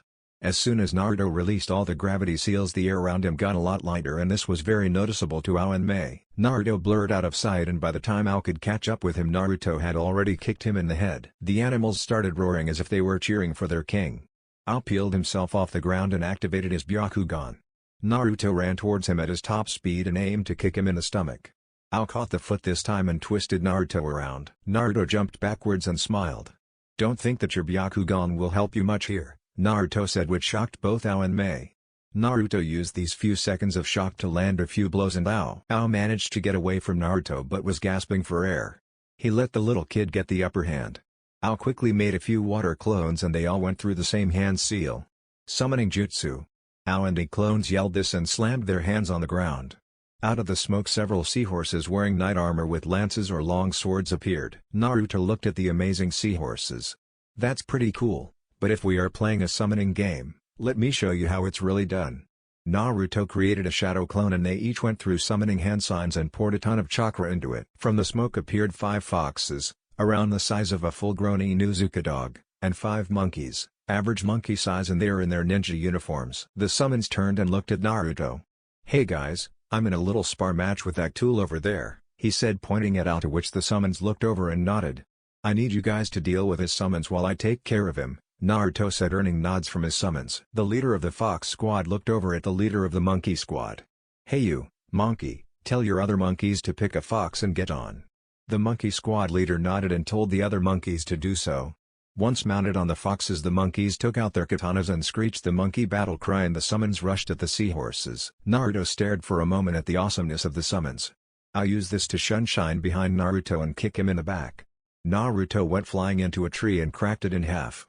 The animals watching booted Ao and went back to watching the awesome summon fight. Mei was also very interested in watching how well the foxes and monkeys coordinated their attacks against the seahorse knights. Naruto got out of the tree and Ao chuckled. "Enjoying the splinters?" Ao asked, laughing harder. Naruto glared at him and then smiled. "I sure am, let me repay the favor." As Naruto said that, a beam of wood shot out of his arm and wrapped around Ao. "Holy crap," Ao said, seeing the Makuten style being used. Mei was giggling from the side. "Oh Ao, I forgot to tell you earlier. He has the wood release." Ao glared at her and Naruto chuckled. "So are you ready to give up?" Naruto asked as he walked closer to the entangled Ao. Ao simply snorted and shook his head and Naruto tightened the wood, which made Ao explode into a puddle of water. Once Naruto realized it was just a water clone, he had already gotten punched in the face and knee in the stomach. Naruto was starting to get fed up with this guy. Shadow Clone Jutsu. 50 clones of Naruto appeared and started destroying any water clones that they could find. After a few moments it was only Naruto and a handful of his clones closing in on the real Ao. Ao realized he was cornered and wasn't going to just give up. He dispelled a few clones and entered a taijutsu fight with the real Naruto. Naruto was biding time while his clones got in place. Once receiving the memories of a clone and know that the plan was ready, he kicked Ao in the face and went running in the opposite direction. Ao saw him running and chased after him. "What, you're just gonna run now?" Ao yelled, clearly pissed off at the blonde. Naruto suddenly stopped and turned to Ao with a smile. "Well, of course not, just look down." Ao looked down and saw he was standing in the middle of a big red X. Ao immediately started looking all around for a trap, but it was too late. Several Naruto clones popped up from the ground and held Ao down while the real Naruto started up a jutsu. Naruto ran through the hand signs, ceiling style, blocking the networks. Naruto slammed his chakra-covered hand into Ao's stomach and temporarily sealed off his chakra. Fight over. Mei ran over to see what had happened. "Naruto, what the hell did you do? We need him," she yelled, seeing that Ao had his chakra sealed away. Naruto smiled at Mei. "Well, I was just showing you that not only can I fight an enemy but I can also capture them if needed. And anyways, the seal will only last for a few days, or I can unseal him sooner." Naruto explained to Mei and was glad to see she was no longer angry. "Okay, well, let's get him to the hotel and you can unseal his chakra there. We are leaving for Kiri in the morning, so make sure to tell the Hokage," Mei said as she and Naruto picked up Ao and Sunshine to the hotel. The animals started a bonfire and set up their feast. Naruto's summons decided to stick around for the party and started dancing and playing music with the other creatures. This was going to be another great party that left the people in the village wondering what exactly happened in the forest. At the Hokage's office, Naruto Sunshined into the Hokage's office and took a seat. "I can guess by the partying coming from Training Ground 44 that you won?" the old Sarutobi asked with a smile, remembering the last party he attended in the Forest of Death. "Yeah, and I will be leaving tomorrow." The old Hokage nodded to this and stroked his beard. "Also, I will be leaving behind a shadow clone. I will make it with Q-chan's chakra so it will last a lot longer." The Hokage nodded to this and talked with Naruto for a bit about the fight before calling it a night. "Well then, I will see you tomorrow morning at the gates, Naruto," he said as Naruto started climbing out the window. "Okay Gigi, see you tomorrow." With that he leapt from the window and head to his apartment. The next day, early in the morning, Ao, Mei, Naruto, and the Hokage all met up at the village gates. "Naruto, remember to be safe. And don't be gone too long.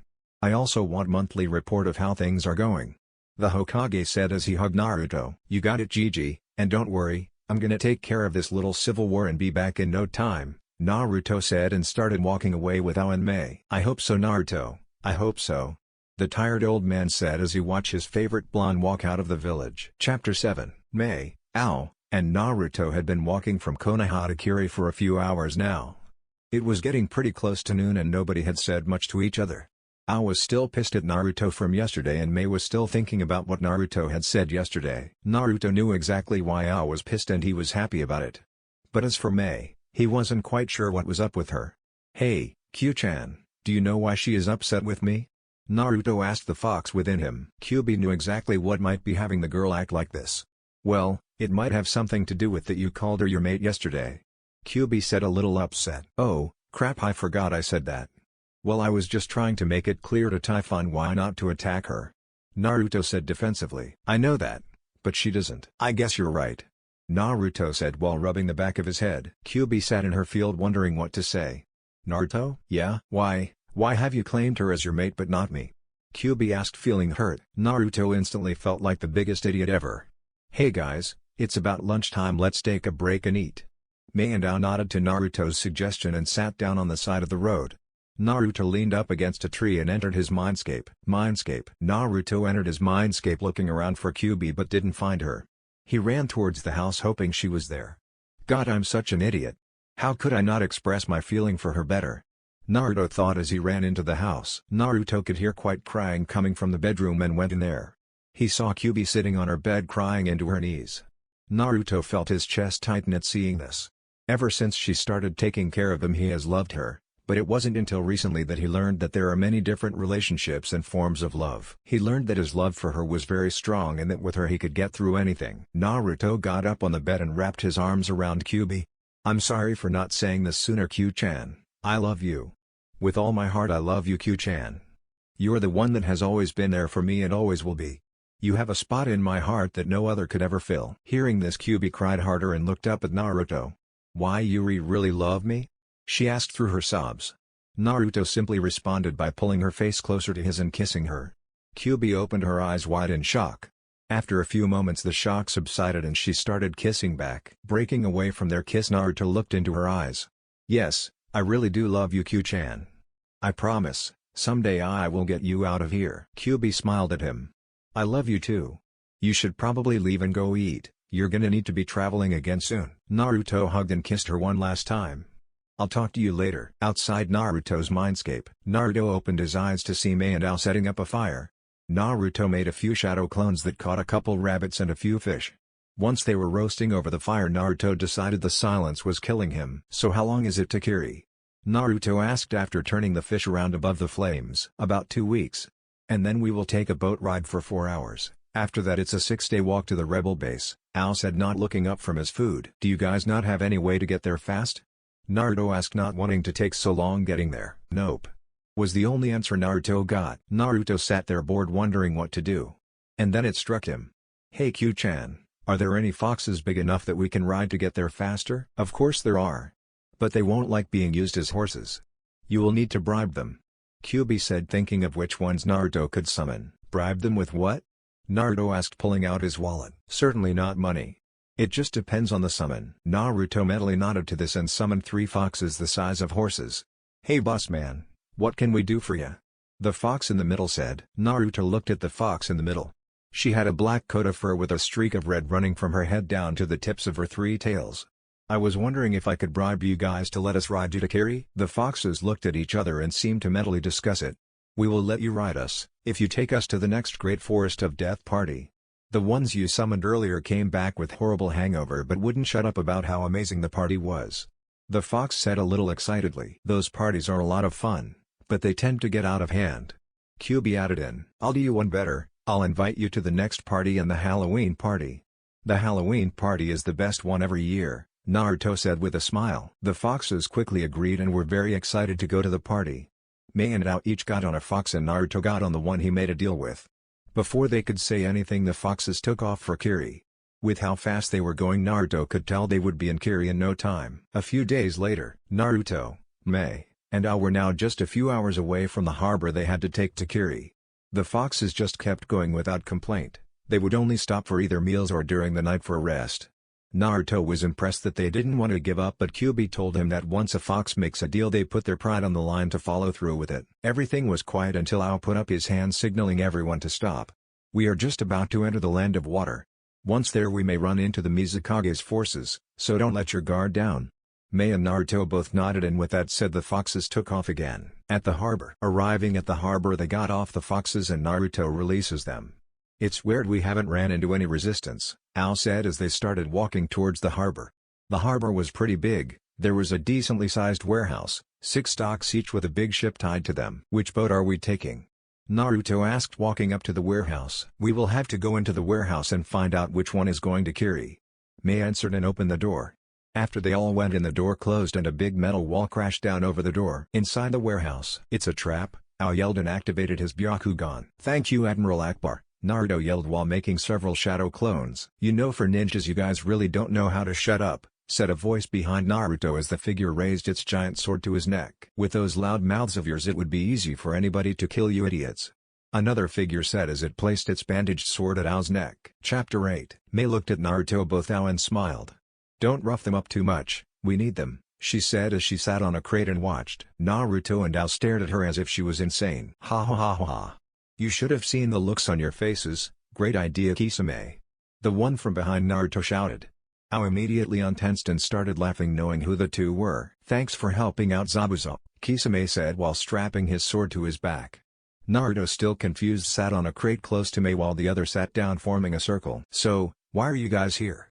Mei asked, still amused. Well, we came to escort you and whatever help you got back to base. But it doesn't seem like you got much, Kisame said and sighed, leaning back and put his hands behind his head. Naruto just decided to ignore him and he would prove him wrong later. Yagura has upped the defense around the harbor on Kiri. We think word got out that we were trying to bring in reinforcements, Zabuza said in a bored expression and balanced his chin on his sword. So, how are we going to get there? Ao asked, looking a little depressed at how hard it was to get back home. Well, by ship of course. We will probably just have to fight our way out of the harbor, Zabuza said, standing up and putting his sword on his back. Let's go board the ship. The sooner we get there, the sooner we're back home. Aboard the ship. Naruto climbed aboard the ship and everyone else followed. It was a pretty nice sized ship. Nothing too big so it could be speedy. The ship had the storage room below, the crew's quarters, and the captain's room. The crew watched the ninja board the ship and simply went back to work on hoisting the sails so they could take off an hour after the sun had set. So, how long is the boat ride? Naruto asked, looking to Zabuza. About a day. It would take less time, but we have to go the long way to avoid the patrols. Zabuza answered and headed below deck, and the other ninja followed. Where do we sleep? Mei asked, looking to catch a nap. Well, there are only 3 empty bunks in the crew's quarters and 1 extra room. So I guess we will just take turns unless we make Ao and Zabuza double up, Kisame said with a little chuckle. Hey! Why do I have to win? These two are fiancés? I yelled, pointing at Naruto and Mei. He really did not want to be forced into cuddling with Zabuza again. Kisame and Zabuza looked at Naruto and Mei and smirked. So they're engaged? They said simultaneously. Ao nodded his head to this furiously, knowing that this would get him his own bunk. Yeah, they just found out like almost a week ago. Their fathers had set them up in an arranged marriage years ago. Zabuza and Kisame were still grinning like madmen at Naruto and Mei. Naruto and Mei both felt extremely uncomfortable. Well, if they are going to get married anyways, then they can share a bed tonight. Just remember to save it for the wedding night, Zabuza said, and shoved them into the extra room and closed the door. Kisame chuckled at the look on the kids' faces. Naruto and Mei. The room seemed to be filled with so much awkwardness that you could actually reach out and touch it. Naruto looked around the room and noticed the single bed, the closet, and a small desk. Naruto walked over to the desk and took off his weapons pouches and set them on the desk. Mei was still standing there, not sure what to do. She was still thinking about how Naruto had called her his mate. Mei walked over to the desk and copied what Naruto did and waited around to see what he would do. Naruto walked over to the bed and grabbed the sheet and a pillow and started setting himself up a bed in the floor. Mei looked at him confused. She thought that they would have to share the bed. Naruto, what are you doing? Making myself a bed in the floor. I'd rather not make things awkward, so sleeping in the floor is fine, Naruto said with a smile and laid down on his makeshift bed. Mei smiled at this and got in her own bed, trying to go to sleep. Few hours later, Mei rolled over in the bed, pulling the blanket closer to her. She couldn't sleep well, not while knowing the chaos going on back home. She got up and left the room, heading up towards the deck. She walked past the crew quarters and heard the snores of the sailors and ninja and headed up on deck. Meanwhile, below deck, Naruto had just got up. He heard Mei get up and wanted to see if she was alright, so he followed her up to the top of the deck. Naruto walked above deck and found himself speechless. Mei was standing against one of the sides of the ship and was looking at the water and the night sky. The moon seemed to wrap around her and make her glow, hitting the tips of her auburn hair, making them shine like stars in the sky. Naruto stared at how beautiful she looked right then before slowly walking over to her. Hey, are you okay? He asked, leaning against the railing next to her. Yeah, I'm fine. It's just that I can't sleep well while knowing what's going on back home, she said, still staring out at sea. I'm sure everything is fine.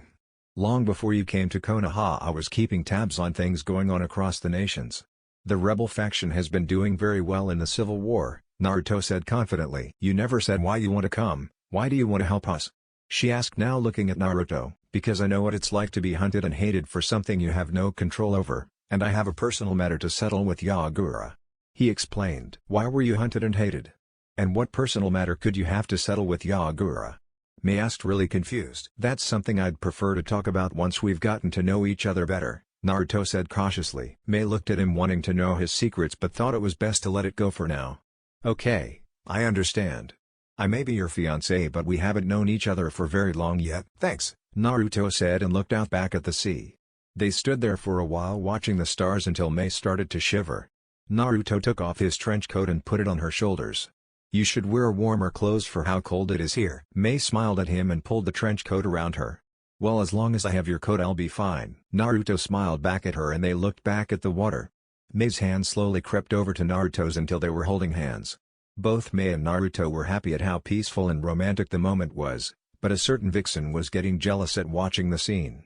Why can't Mei and Naruto have a moment like this? QB thought depressingly. Hey, Naruto, Mei said. Yeah? He responded. I'm sorry for acting weird lately, it's just that when you called me your mate back at Konoha everything just seemed to become so much more real then, she said, looking at him worried that he thought that she was weird. Oh no, that was totally my fault. I didn't know how to explain it any better to the animals. And I just thought you were angry at me, Naruto said, rubbing the back of his head. Mei smiled at him. No, I'm not angry at you. Naruto nodded and looked back at the ocean. I do want to play with that blonde hair though. Mei thought to herself while staring at the golden blonde. Mei then started to imagine what her life with Naruto would be like. They would have to be married by his 16th birthday. And then a year after marriage she would have to be pregnant. And that thought made her start thinking about what their kids would look like. Would they have his gold blonde hair or her auburn hair? Naruto, so you never told me how you feel about us getting married, Mei said, wanting to talk to him about that before their relationship continues any further. Naruto looked really depressed at that and she thought she had said something wrong. What's wrong? Was it something I said? She asked. No, it's not that. There's something that I need to talk to you about that I was hoping could wait until later. Let's go back inside and talk, Naruto said and started heading back to their room, wondering how he was going to explain QB to her. Back in Naruto and Mei's room, Naruto and Mei each sat on an end of the bed facing each other. Naruto went through some hand signs and activated a privacy jutsu. Mei was really getting confused as to what was going on. What I'm going to tell you is an SS class secret, but because I trust you and you are my fiancé I am going to tell you, Naruto said to Mei, who was now paying attention to his every word. 10 years ago, my father fought and killed the QB, or at least that is the story that everyone tells. Baiju are made out of pure chakra and cannot be killed, so my father did the next best thing and sealed it inside of a baby. That baby was me. I am the host of the Nine-Tailed Fox, Naruto said, looking down, not wanting to see the disgust in her eyes like everyone else. I understand that you won't want to marry me anymore or very much be near me. Just let me help in the civil war so I can prove to everybody that Jinchuriki aren't all bad like Yagura, Naruto said, still not looking at her. What the hell are you talking about? Why would you being a Jinchuriki change my feelings towards you? If anything, they strengthen them because I can see how strong of a person you are, Mei said, looking at him. Naruto looked up at her in shock. But, everybody says I'm a monster, why wouldn't you agree? Naruto wondered. Do you really think that after the Kekai Genkai purge that I would blame you for something you have no control over? She asked him. Naruto was shocked to be finally accepted by someone. QB had always been there for him, but that was different. Mei had gone through the same thing as him and understood him. As a tear slowly slid down Naruto's cheek, Mei leaned forward and hugged him, tackling him into the bed. Naruto, what kind of life did you have growing up? Mei asked, wondering why he was so surprised. It's kinda hard to explain, Naruto said, not wanting to get into that. Well then show me, it's better to get it out, she said, not willing to let it drop. Naruto looked into her beautiful emerald green eyes and knew she would help him through it. Naruto started going through the hand signs for the memory sharing jutsu. Mindscape. Mei opened her eyes to find herself with Naruto in a big forest under a starry-lit sky. Naruto, where are we? She asked, confused about how they left the ship. Don't worry, we never left the ship. We just entered my mind. Through the seal we are able to access my mind and see many things, Naruto said while holding her hand and leading her through the forest. Does that mean that QB is here? Mei asked as she looked around, terrified that a giant fox was going to come out of somewhere and hurt them. Yes, she is here. Don't worry though, I told her to stay away for now. After you've seen my memories you can decide if you want to meet her, Naruto said, exiting the forest with Mei and walking up to the cabin. The QB is a girl? Mei thought to herself as they entered the cabin and went through a hallway. They kept passing several doors until they got to the very last one. What's in there? Mei asked, a little frightened. This is where all my memories are stored, Naruto said as he opened the door and walked in. Mei took a deep breath and walking and wondering what was going to happen. Memory recall. Mei found herself seeing things out of the eyes of a 4-year-old Naruto. Today would be a memory engraved in his mind for the rest of his life. Today was the first day he was tortured. Naruto was still at the orphanage, sitting in his room, which was actually just a dog kennel. The woman who ran the orphanage despised Naruto for being a Jinchuriki. The day he turned 2 she stuck him in a dog kennel, saying that now he was able to move on his own they would have to limit how far he was allowed to go. Naruto sat in his kennel looking out the window, watching all the other children run around playing and having fun. He wanted to go out there and play with them so bad, but he was locked in this cage. But he looked on the bright side of that, he at least had food today. Naruto looked to his little dog bowl that had a handful of dried dog food in it. Naruto picked up a piece and ate it. He hated the stuff but had no other food. The matron would only feed him a handful every other day, but he got to watch the other children eat normal food every day. Naruto was getting restless in his cage. He didn't know why he was in it, all he knew was that he has spent every hour of every day in there for as long as he could remember. Well, unless it was one of the days that Gigi was visiting. On the days that Gigi visited, the matron would wash him and dress him up. She would then tell him certain things that he was allowed to say and not say. If he did not listen, then she would not feed him for 2 weeks, and Naruto didn't want that to happen again. He sat there staring up at the clouds, knowing that today wasn't the day that Gigi would be visiting. So he rolled over depressed until he heard someone come into the room. The matron came into the room with a smile on her face that instantly made Naruto feel scared. She walked over to his kennel and unlocked the door. "Get out, you scum," she said, kicking the side of the cage. Naruto followed the woman, not sure as to what was going on. She led him through the big house, out the back door into the yard. She walked over to the back fence and opened gate. "Get out of here, you demon. If I ever see your face around here again, I will kill you," she said with so much hate that Naruto was immediately scared and started crying. Seeing that he wasn't moving, the matron got the other kids and she got them to start throwing stones at him. Naruto was being hit with rocks all over by everyone at the orphanage. Knowing that he was no longer allowed to stay, he ran out of the gate, not looking behind him as more rocks followed. Skip forward few hours. Naruto had been walking around Konoha for a while now and heard some people talking about the festival later tonight. He remembered that today was his birthday, which was also on the same day that they had the festival that celebrated the death of the QB. Naruto had tried to keep track of his birthday like the other orphans had, but he soon learned it didn't matter. Nobody ever gave him presents, and the matron had said that demons like him didn't deserve to have birthdays. Never being to a festival and not really knowing what one was, he decided to go tonight. All the other kids seemed excited about it, so why shouldn't he? Beginning of the festival. Naruto had received harsh glares and was hit with heavy object as he walked through the village waiting for the festival. But he didn't care about that any longer. Walking down the main street of Konoha, he saw many food carts, games, fox piñatas, and more. What he couldn't understand was how they got all the lights and streamers everywhere they did. All of a sudden Naruto saw a figure jump from rooftop to rooftop. Ah! That's how they must have gotten them up there. Who knew ninja were such good decorators? Naruto thought as he walked up to a food cart that sold cotton candy. Naruto looked at the sticks that had different colored swirly stuff on them. "Hey mister, what is this stuff?" Naruto asked the man who ran the food cart. The man looked down and glared at the QB brat. "What? Can the stupid little demon not read?" The man spat at Naruto venomously, which Naruto took a few steps back looking upset. "That's right. Get out of here, you little shit. Nobody has loved and nobody ever will." The man yelled as he threw things at Naruto, who was crying as he ran away. As Naruto ran away, he didn't realize all the attention he now had on him, or the angry mob of villagers and shinobi. Naruto's legs were on autopilot now. He didn't know where he was going, but he didn't care as long he got away from the mean man. Near Training Ground 44, warning, torture scene, skip to the next bold text if you don't want to read it. Naruto had ran and cried for as long and as far as he could before his legs gave it from underneath him. Naruto sat there wondering what to do as a large mob started to creep up on the young boy. "Grab the demon so we can finish what the Hokage started." A man among the mob screamed and received cheering for the death of the QB. Naruto only took one look at the mob before he was instantly terrified. Fear powered his weak young body and Naruto was off to running again. Naruto saw some woods coming up and headed towards them to try and hide. Naruto was getting close to reaching the tree line before several kunai pierced the back of his legs, making him scream out in pain and fall. But he wasn't about to give up yet. Knowing that his legs were now useless, he tried to drag himself into the forest with just his arms. Naruto had just made it to the gate fence that surrounded Training Ground 44 when kunai impaled his hands, trapping him to the ground. He screamed out in pain only to be silenced by a lightning just that struck his body. Naruto could literally feel his skin cooking. The pain was too much for him to even scream as his right arm began to blister and turn black. When the lightning subsided, the mob ran forward so they could have a turn on the boy. Naruto weakly looked up, thinking it couldn't get much worse. He had no idea how wrong he was. The mob surrounded the boy, beating him and breaking his bones. One man grabbed Naruto's hands and snapped each individual finger. Naruto felt the snap of each finger, but that was nothing compared to the next man who broke both of his legs, making the bones stick out of his flesh. "Back away from him," a voice said.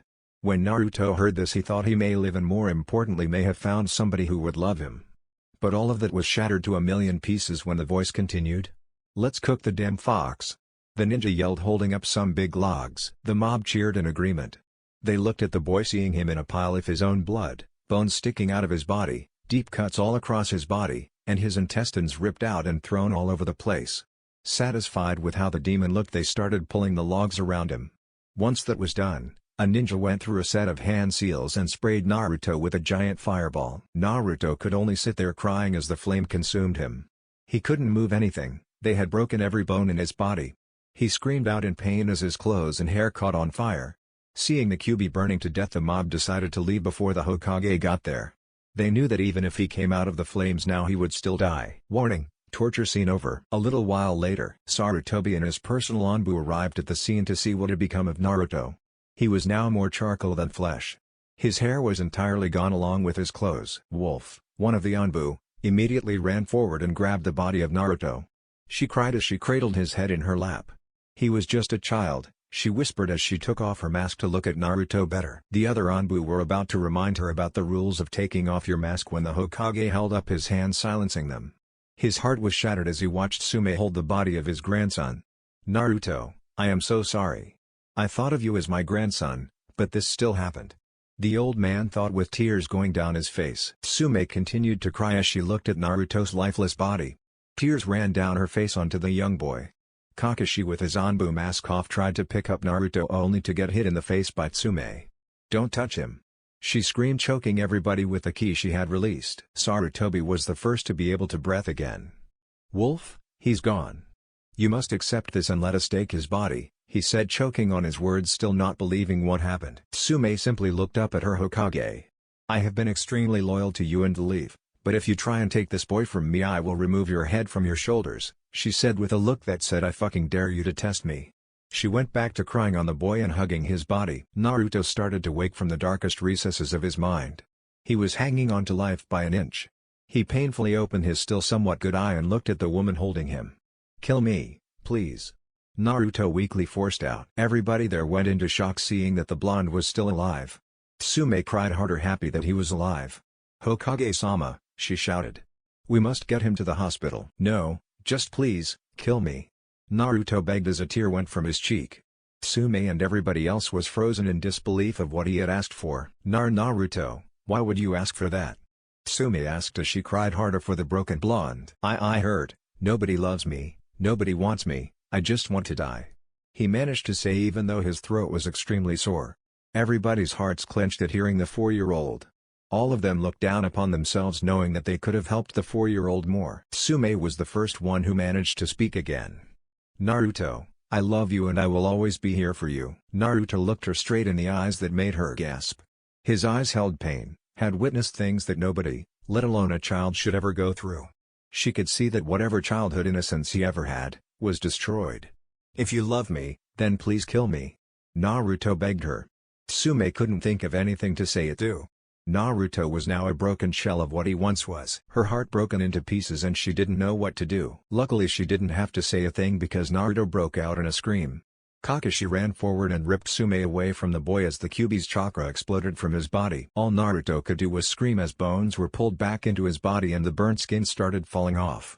Underneath the skin you could see the muscles, sometimes bone depending on how bad the burn was. They all stood there, forced to watch the chakra make Naruto undergo the painful regeneration. As the chakra died down they all looked at the boy. He had a full head of hair again and not a scratch on him because he has entirely new skin. Naruto looked at all of them, barely able to whisper a few words before he passed out. Wolf-chan, please kill me. Tsume ran forward and caught the unconscious Naruto. She held him to her as she cried once again. The next day, Naruto woke up in the arms of Tsume Inuzuka, who had obviously cried herself to sleep. He slowly pulled himself from her grasp and sat up. He looked out the window not realizing she was awake. Are you okay, Naruto? She asked. He nodded his head as he turned to her but wouldn't look her in the eye. Tsume caught that and brought her hand towards him and he flinched. She paused for a moment and then lifted his chin to look her in the eyes. Everything will be all right, Naruto, she said with a smile that made the blonde's shell crack and start crying. Tsume wrapped her arms around him and just held him as he cried into her shoulder. When he finally stopped, Tsume looked at him again. All better? She asked. He nodded but still wouldn't look at her. Tsume sighed at this and grabbed Naruto's hand. Come on, let's go to my house. There are some people I want you to meet, she said, confusing the blonde. He nodded his head, not really caring what happened. At Inuzuka clan estate. As they walked up to the gate of the estate there were a few Inuzukas there standing guard. Hello Tsume-sama. They all said with a bow. She said hello back and continued on through the gate with Naruto. Naruto could feel the people staring at him, But the thing that confused him was that they weren't states of hatred but curiosity. Naruto put his head down hoping that people wouldn't notice him. Tsume frowned at Naruto's actions but thought it would be best to not say anything for now. They walked inside the biggest house so she could introduce Naruto to her children. "Hana. Kiba. Come here, I got someone for you to meet," she yelled.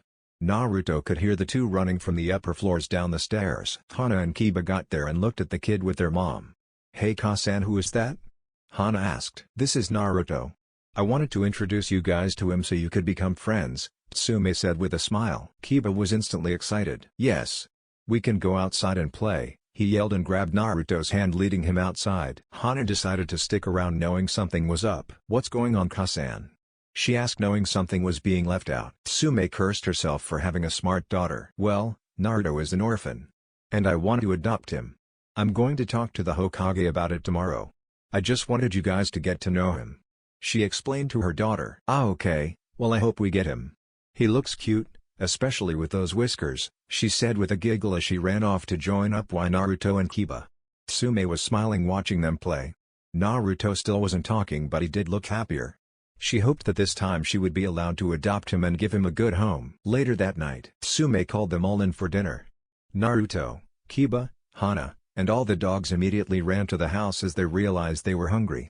Walking in, Kiba and Hana both headed towards the table and sat down waiting.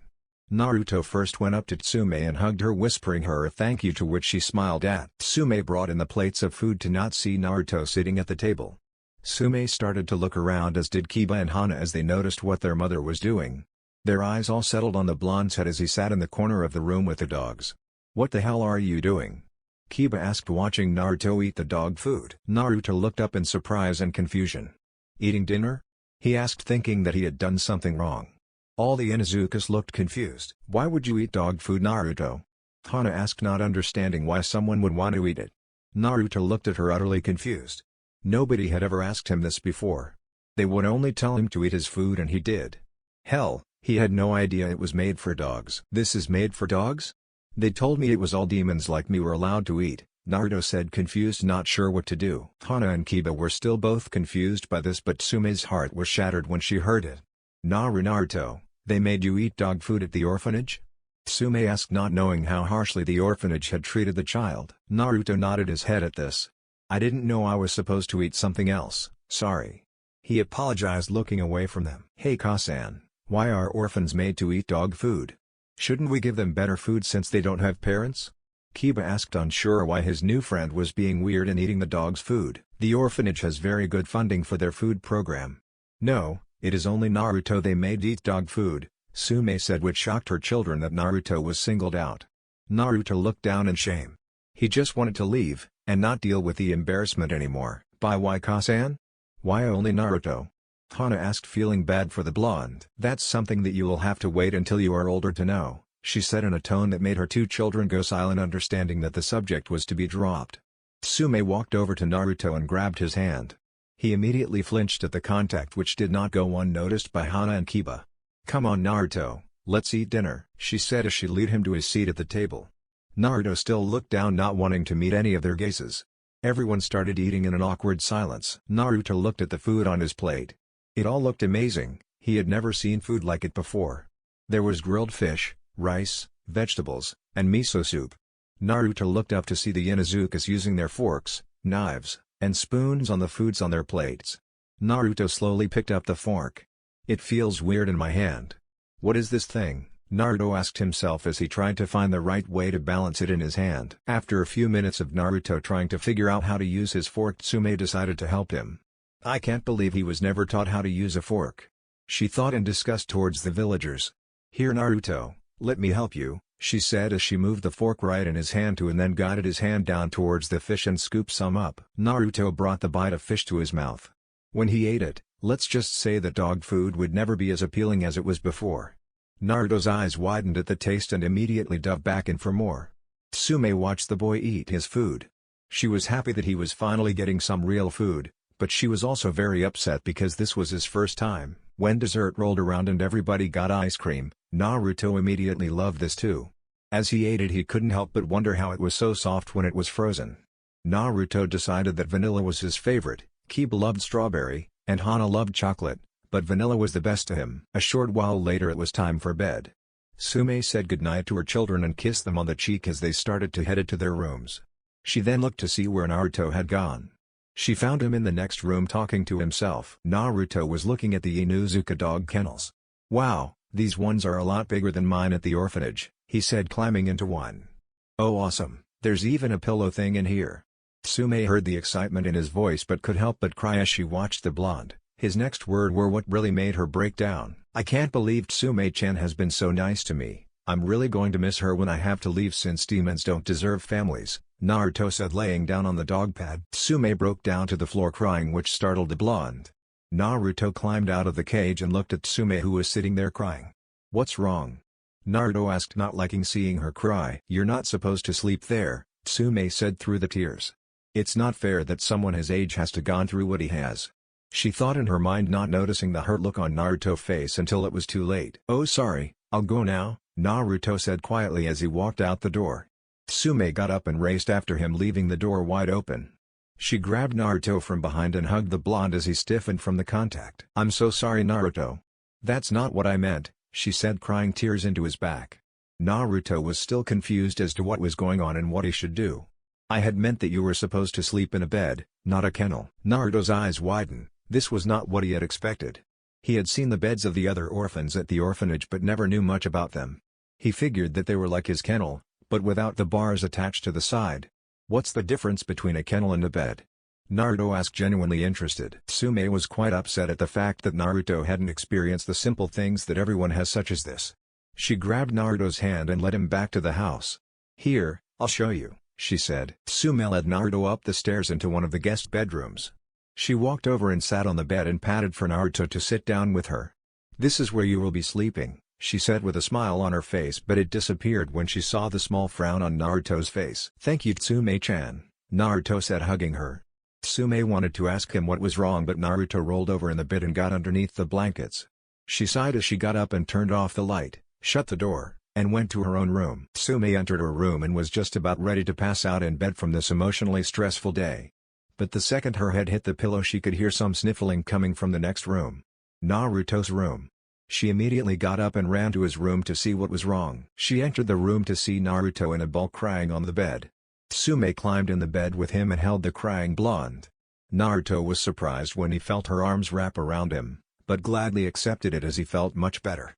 Tsume just kept holding him until he fell asleep, and then she herself fell asleep with him still in her arms. The next day, Hiruzen Sarutobi was sitting in his office just turning the page to his favorite chapter of Icha Icha Paradise when there was a knock on the door.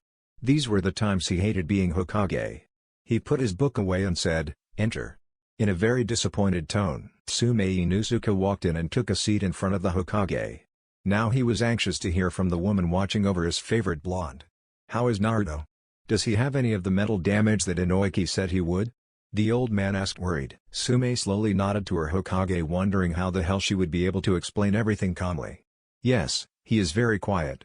He doesn't like to speak and he won't look anyone in the eye. He apologizes for things that are not his fault in any way, and he flinches whenever somebody tries to touch him," she reported to the Hokage. The man was very upset. This was what he feared after Inoki had told him what would most likely happen. "But that's not the worst of it," she said, shocking the Hokage. "What do you mean it's not the worst of it?" the Hokage asked, slightly afraid for what the blonde had gone through. Tsume closed her eyes for a second and recollected herself so she wouldn't burst out in anger for the treatment towards Naruto. "Last night was the first time Naruto had ever eaten food or slept in a bed," she said in a very cold tone. Hiruzen and the Anbu in the room were utterly confused by this. "What do you mean it was the first time he ate food or slept in a bed?" the old man asked as his heart clenched in pain for his blonde grandson. "At the orphanage, Naruto was only ever allowed to eat dog food and sleep in a dog kennel. Until I taught him last night, he had no idea how to use a fork," Tsume said, shocking the Hokage and Anbu, and certain white-haired Anbu walked out of the shadows. "Hokage-sama, I am going to go have a talk with the orphanage matron," Anbu dog said as he tried to control the ki he was flooding the room with. Hiruzen didn't even have enough time to nod as Kakashi disappeared from the room. Tsume decided to change the topic in another direction. "Hokage-sama, I wanted to talk to you about allowing me to adopt Naruto," she said, to which the Hokage's face darkened and he set down his pipe. "I'm afraid you cannot adopt him. You're not the only one who has tried. I have no control over if he gets adopted or not because he is a civilian. Being as this is a matter that is up to the civilian council, he will never be adopted, Hiruzen said looking down in shame at his desk. Tsume was shocked at this. She thought it would be a lot easier than this. She planned on having to sign a bunch of papers and then being able to make the blonde an official member of the Inuzuka clan. Tsume then remembered Naruto's words of last night when he said he would never be able to have a family. It was then that she started to cry. He said last night that he would never be able to have a family because he is a demon, she said, which the old Hokage opened his eyes to with shock. I was hoping to surprise him and make him happy. The old man couldn't look her in the eyes. He knew it was his fault for giving the council too much power in his old age. I'm sorry, there's nothing I can do about it now, he said with a tear of his own going down his face.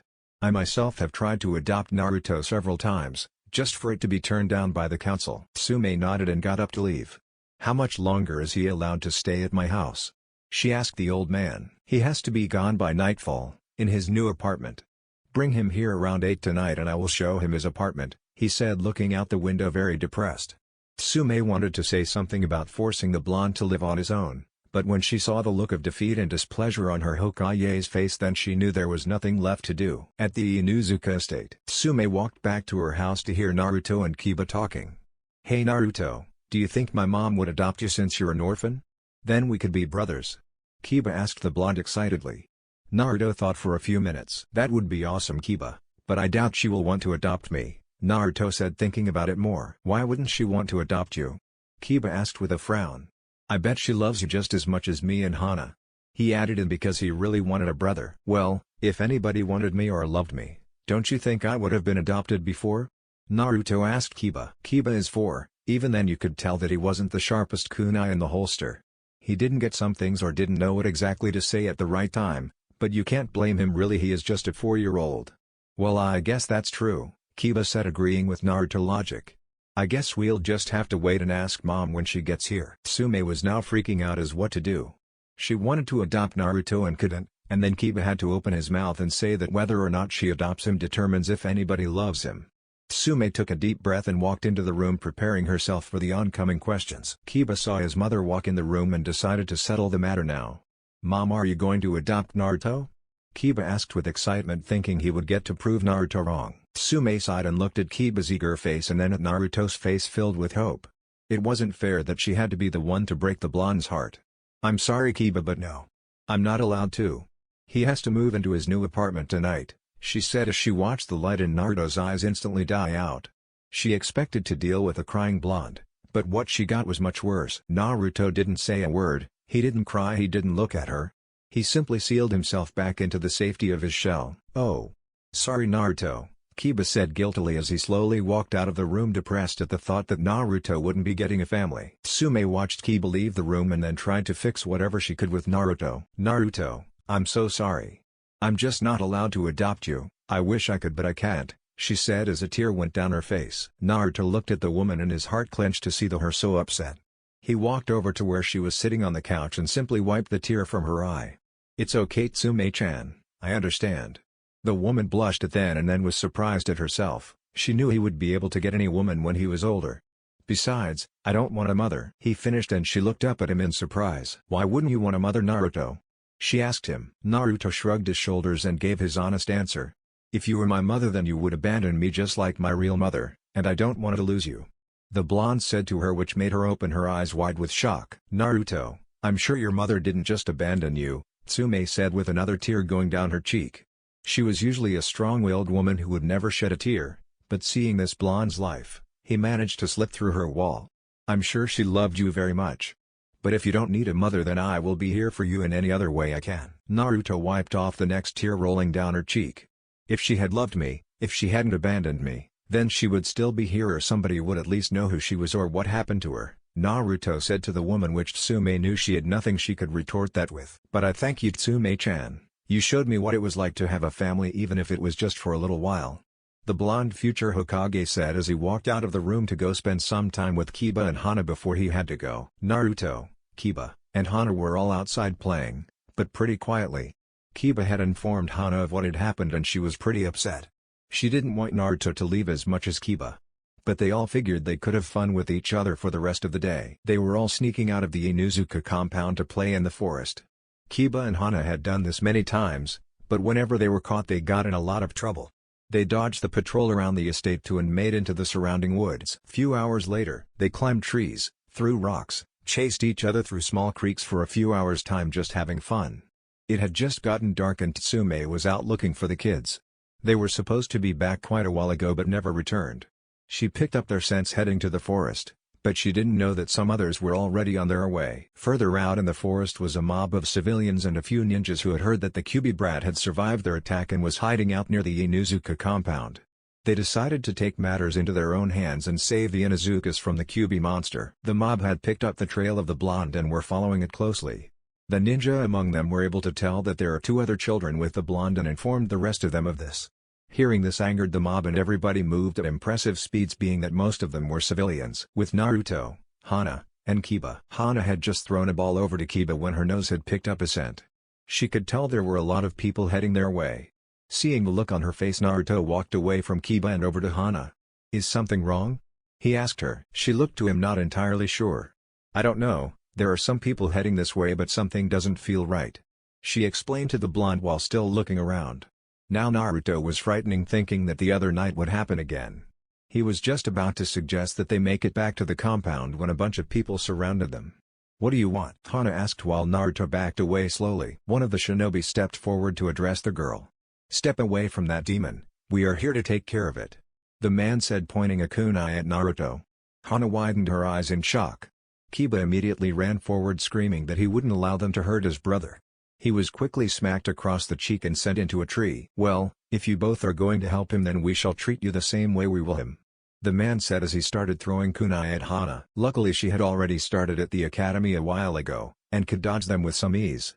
Naruto, however, was standing directly behind her and took the hit from each one. Hana looked at Naruto guiltily, feeling like it was her fault. "Don't worry, Hana-chan, I've had worse than this," Naruto said with a smile that made Hana feel saddened. Suddenly, a ninja appeared behind Hana holding a kunai to her neck and one tying up the unconscious Kiba.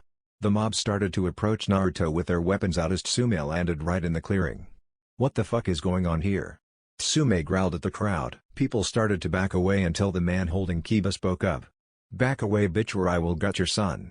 We are going to kill the demon and sell the girl to the slave traders, and there is nothing you can do about it unless you want your son dead," the man said, holding a katana to the unconscious Kiba's stomach. Tsume immediately had fear written across her face, which earned the mob victorious grins as they walked toward the blonde. Naruto looked at the man holding the kunai to Hana's neck and got an idea.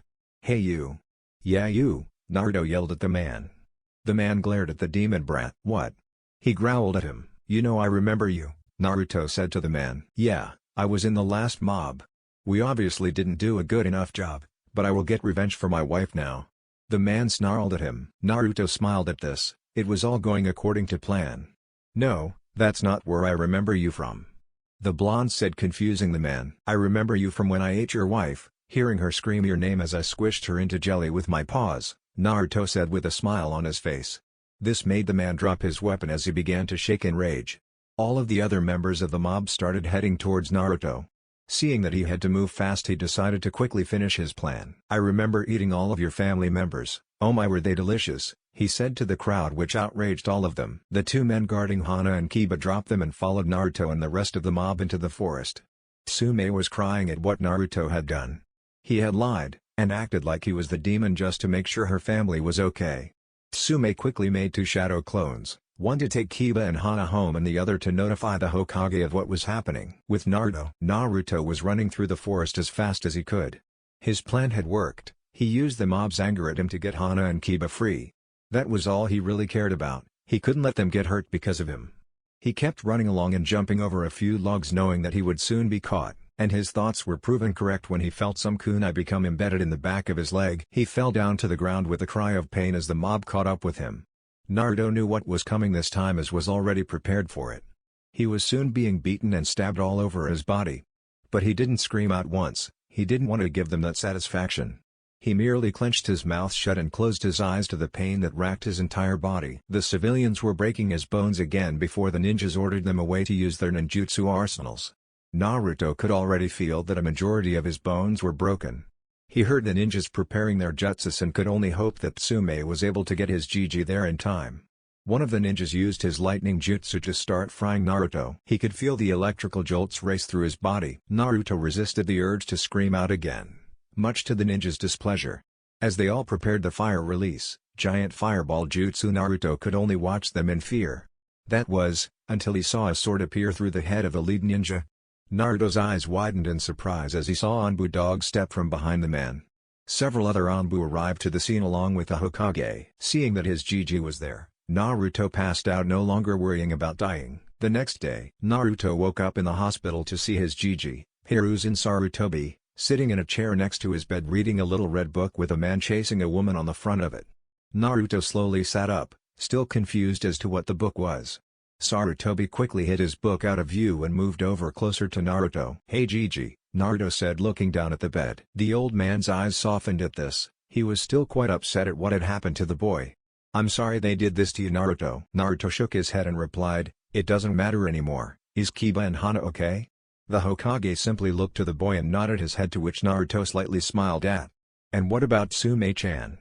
the boy asked, now realizing that she wasn't in the room like last time. "She is fine. I sent her home a couple of hours ago to check on Kiba and Hana," Sarutobi replied to the boy, which Naruto smiled a bit.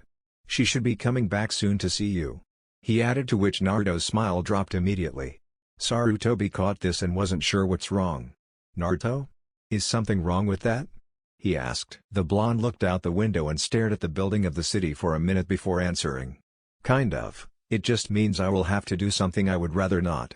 After that was said, the blonde rolled over and tried to go back to sleep. The Hokage wanted to ask what was wrong but could see Naruto was already hurting enough, so he decided to go back to reading his book and would help the blonde when he was ready. An hour later, Tsume was back at the hospital and had just walked into Naruto's room.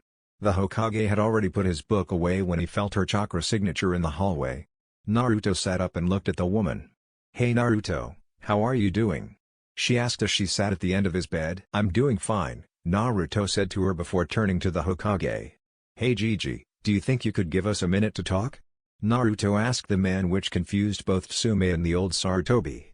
He simply nodded and walked out of the room. He stood against the wall outside and transferred chakra to his ears. "What's wrong, Naruto?" Tsume asked, worried about the blonde. Naruto saw that she was worried for him, and that made what he was about to do much harder. "I want you to leave," he told her with a serious look on his face. Tsume just sat there confused at what he was saying. "What are you talking about, Naruto?" "I want you to leave me alone," Naruto said to her again. "I want you to leave and never come back. I don't love you, and I don't want you for a mother. I have no need for a mother, and no need for you," he told her, glaring at her straight in the eyes. Tsume's heart had clenched at this.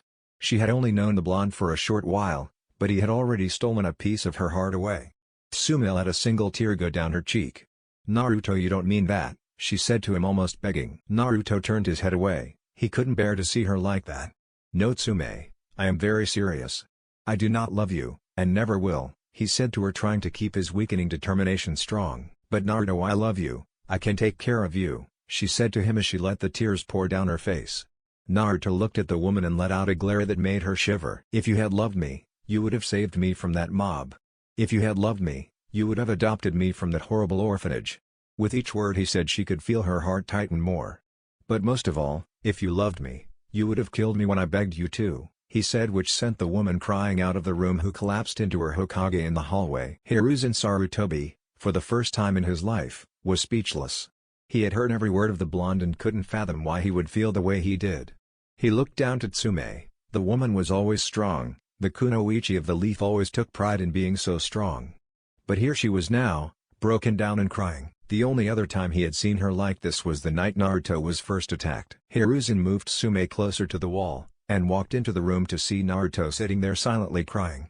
This sight further confused the man. "Naruto, why would you say those things to her?" he asked the boy. Naruto looked at the man with pure rage and hatred, which made the Hokage flinch. "You think I wanted to do that?" Naruto screamed at the man. The old man walked over to Naruto and hugged him. Tsume, still out in the hall crying, applied chakra to her ears without noticing after she heard Naruto yell. She was interested in what he had to say, but she was still too upset over what he had said earlier. "Naruto, explain it to me," the old Hokage said gently, slowly calming the boy back down. Naruto looked to the man and nodded. "I said those things to her, so she would never want to be around me again. Naruto said, looking down at his feet in disgust. But why, Naruto? The old man pressed. Because her, Kiba, and Hana almost got hurt because of me. I love them all too much to see them get hurt because of me. As long as I am around them, they will be a target by the mobs just like I am, Naruto said, looking at the Hokage with a fire burning in his eyes. I love them too much to let that happen. Kiba is like my brother, and Hana is like my older sister. And what about Tsume? Sarutobi asked, knowing that the woman was outside listening. I thought she could be a mother to me. The man nodded to this, thinking the same thing. But I was wrong. This then shocked Tsume and the old Sarutobi. I thought she could be a mother to me, but I realized that I don't want, or need a mother. I do love Tsume-chan, but she could never be a mother to me. Why, Naruto? You know she would love you. He told him. I know, but my mother gave me up and left. I was abandoned, I survived without a mother, and for me to do that I had to feel hatred towards her. What kind of mother leaves her child? Naruto asked the man with hatred in his eyes. The old man could only look at Naruto. He couldn't tell him the truth about his parents, not yet. I wouldn't want to project those feelings onto Tsume-chan and end up hurting her. Naruto finished looking down at the bed. Hiruzen sat there thinking. He didn't have much left he could say. Naruto, I have no idea how you became so mature and intelligent. Usually it is a gift, but I can see it has robbed you of your childhood. Naruto simply nodded to this. Yes, and I was forced to mature and become smart. I had nobody to talk to, all I ever had was to think about things. When you're only ever thinking, you tend to get smarter. He explained to his Gigi, whose face darkened at the thought of how lonely Naruto has been these past 4 years. A 4-year-old child shouldn't be thinking like this. They should start having more intelligent thoughts, but not to this degree. The old man thought to himself. Naruto, I need to go get some things ready for your apartment and then I will come pick you up later. Naruto nodded to this and watched the old man leave the hallway. Hiruzen stepped out of the hall to see and shocked Tsume. Tsume, are you alright? Tsume looked up to her Hokage as she kept crying. He said all of those things out of love towards me and to protect my family? She asked the Hokage, still unbelieving. Yes, it seems that the blonde loves you very much. Just not in the mother sense. He explained to her. Tsume wasn't as saddened by this as she thought she would be. Then what should I do? I love him, but now I'm not sure what exactly I feel for him. After what had happened the day before, the way he talked to her and wiped the tear from her eye. She knew she loved the blonde. She just wasn't sure how yet. Of course she thought she was horrible for thinking that way about him, but she knew that someday he would become an amazing man. The old Hokage looked down at the woman. He wasn't entirely sure how to handle this situation. Be there in whatever way you can. If you can't love him as a mother, then love him another way. He explained to her. Tsume brightened to this and started thinking of how she could help Naruto. Just give him a bit of time, he will let you back in. The old man said, walking off. Tsume sat there pondering what her feeling for Naruto really were. She knew that he wouldn't really need a mother, and she knew that she didn't feel the same way about him that she did Kiba or Hana. She was now confused about this, and didn't know how much this would actually affect her in the future. End flashback. Naruto and Mei opened their eyes and stared at each other before Mei broke down crying. She had only seen a few days out of Naruto's life and her heart was already breaking for the blonde. Naruto felt bad seeing her cry. He hadn't even shown her the worst things, or that every time he woke up in the hospital he would always see Tsume there taking care of him. Naruto knew for a fact he loved that woman. He just wasn't sure how. Mei grabbed Naruto and pulled him into a tight hug and cried her eyes out into his shoulder. Naruto wrapped his arms around her and whispered in her ear. Everything is going to be alright, Mei-chan. Mei just seemed to cry harder into him. How does he remain so strong after all that? And why am I the one crying, when I should be taking care of him? Mei asked herself and looked up at Naruto. I'm sorry, Naruto, she said as she continued to cry for her blonde fiancé. Mei-chan, you have nothing to be sorry for. Everything is okay, just go to sleep, Naruto said as he eased himself and the girl backwards on the bed, laying down comfortably. Mei looked at Naruto and was truly happy she was marrying him. She could tell that he was strong, and that he would always take care of her, and whatever children they have. Mei slightly blushed at the thought of them having children and leaned up and captured Naruto's lips in a kiss. Naruto was shocked by this, but he quickly returned the kiss. He loved the flavor of mango that he could taste from her lips. He was sort of sad when they broke this kiss, but he loved the adorable look on her face as she fell asleep, resting her head on his chest. That's the end, guys. If you enjoyed, then make sure to leave a comment. This is Chaos Shinobi signing off.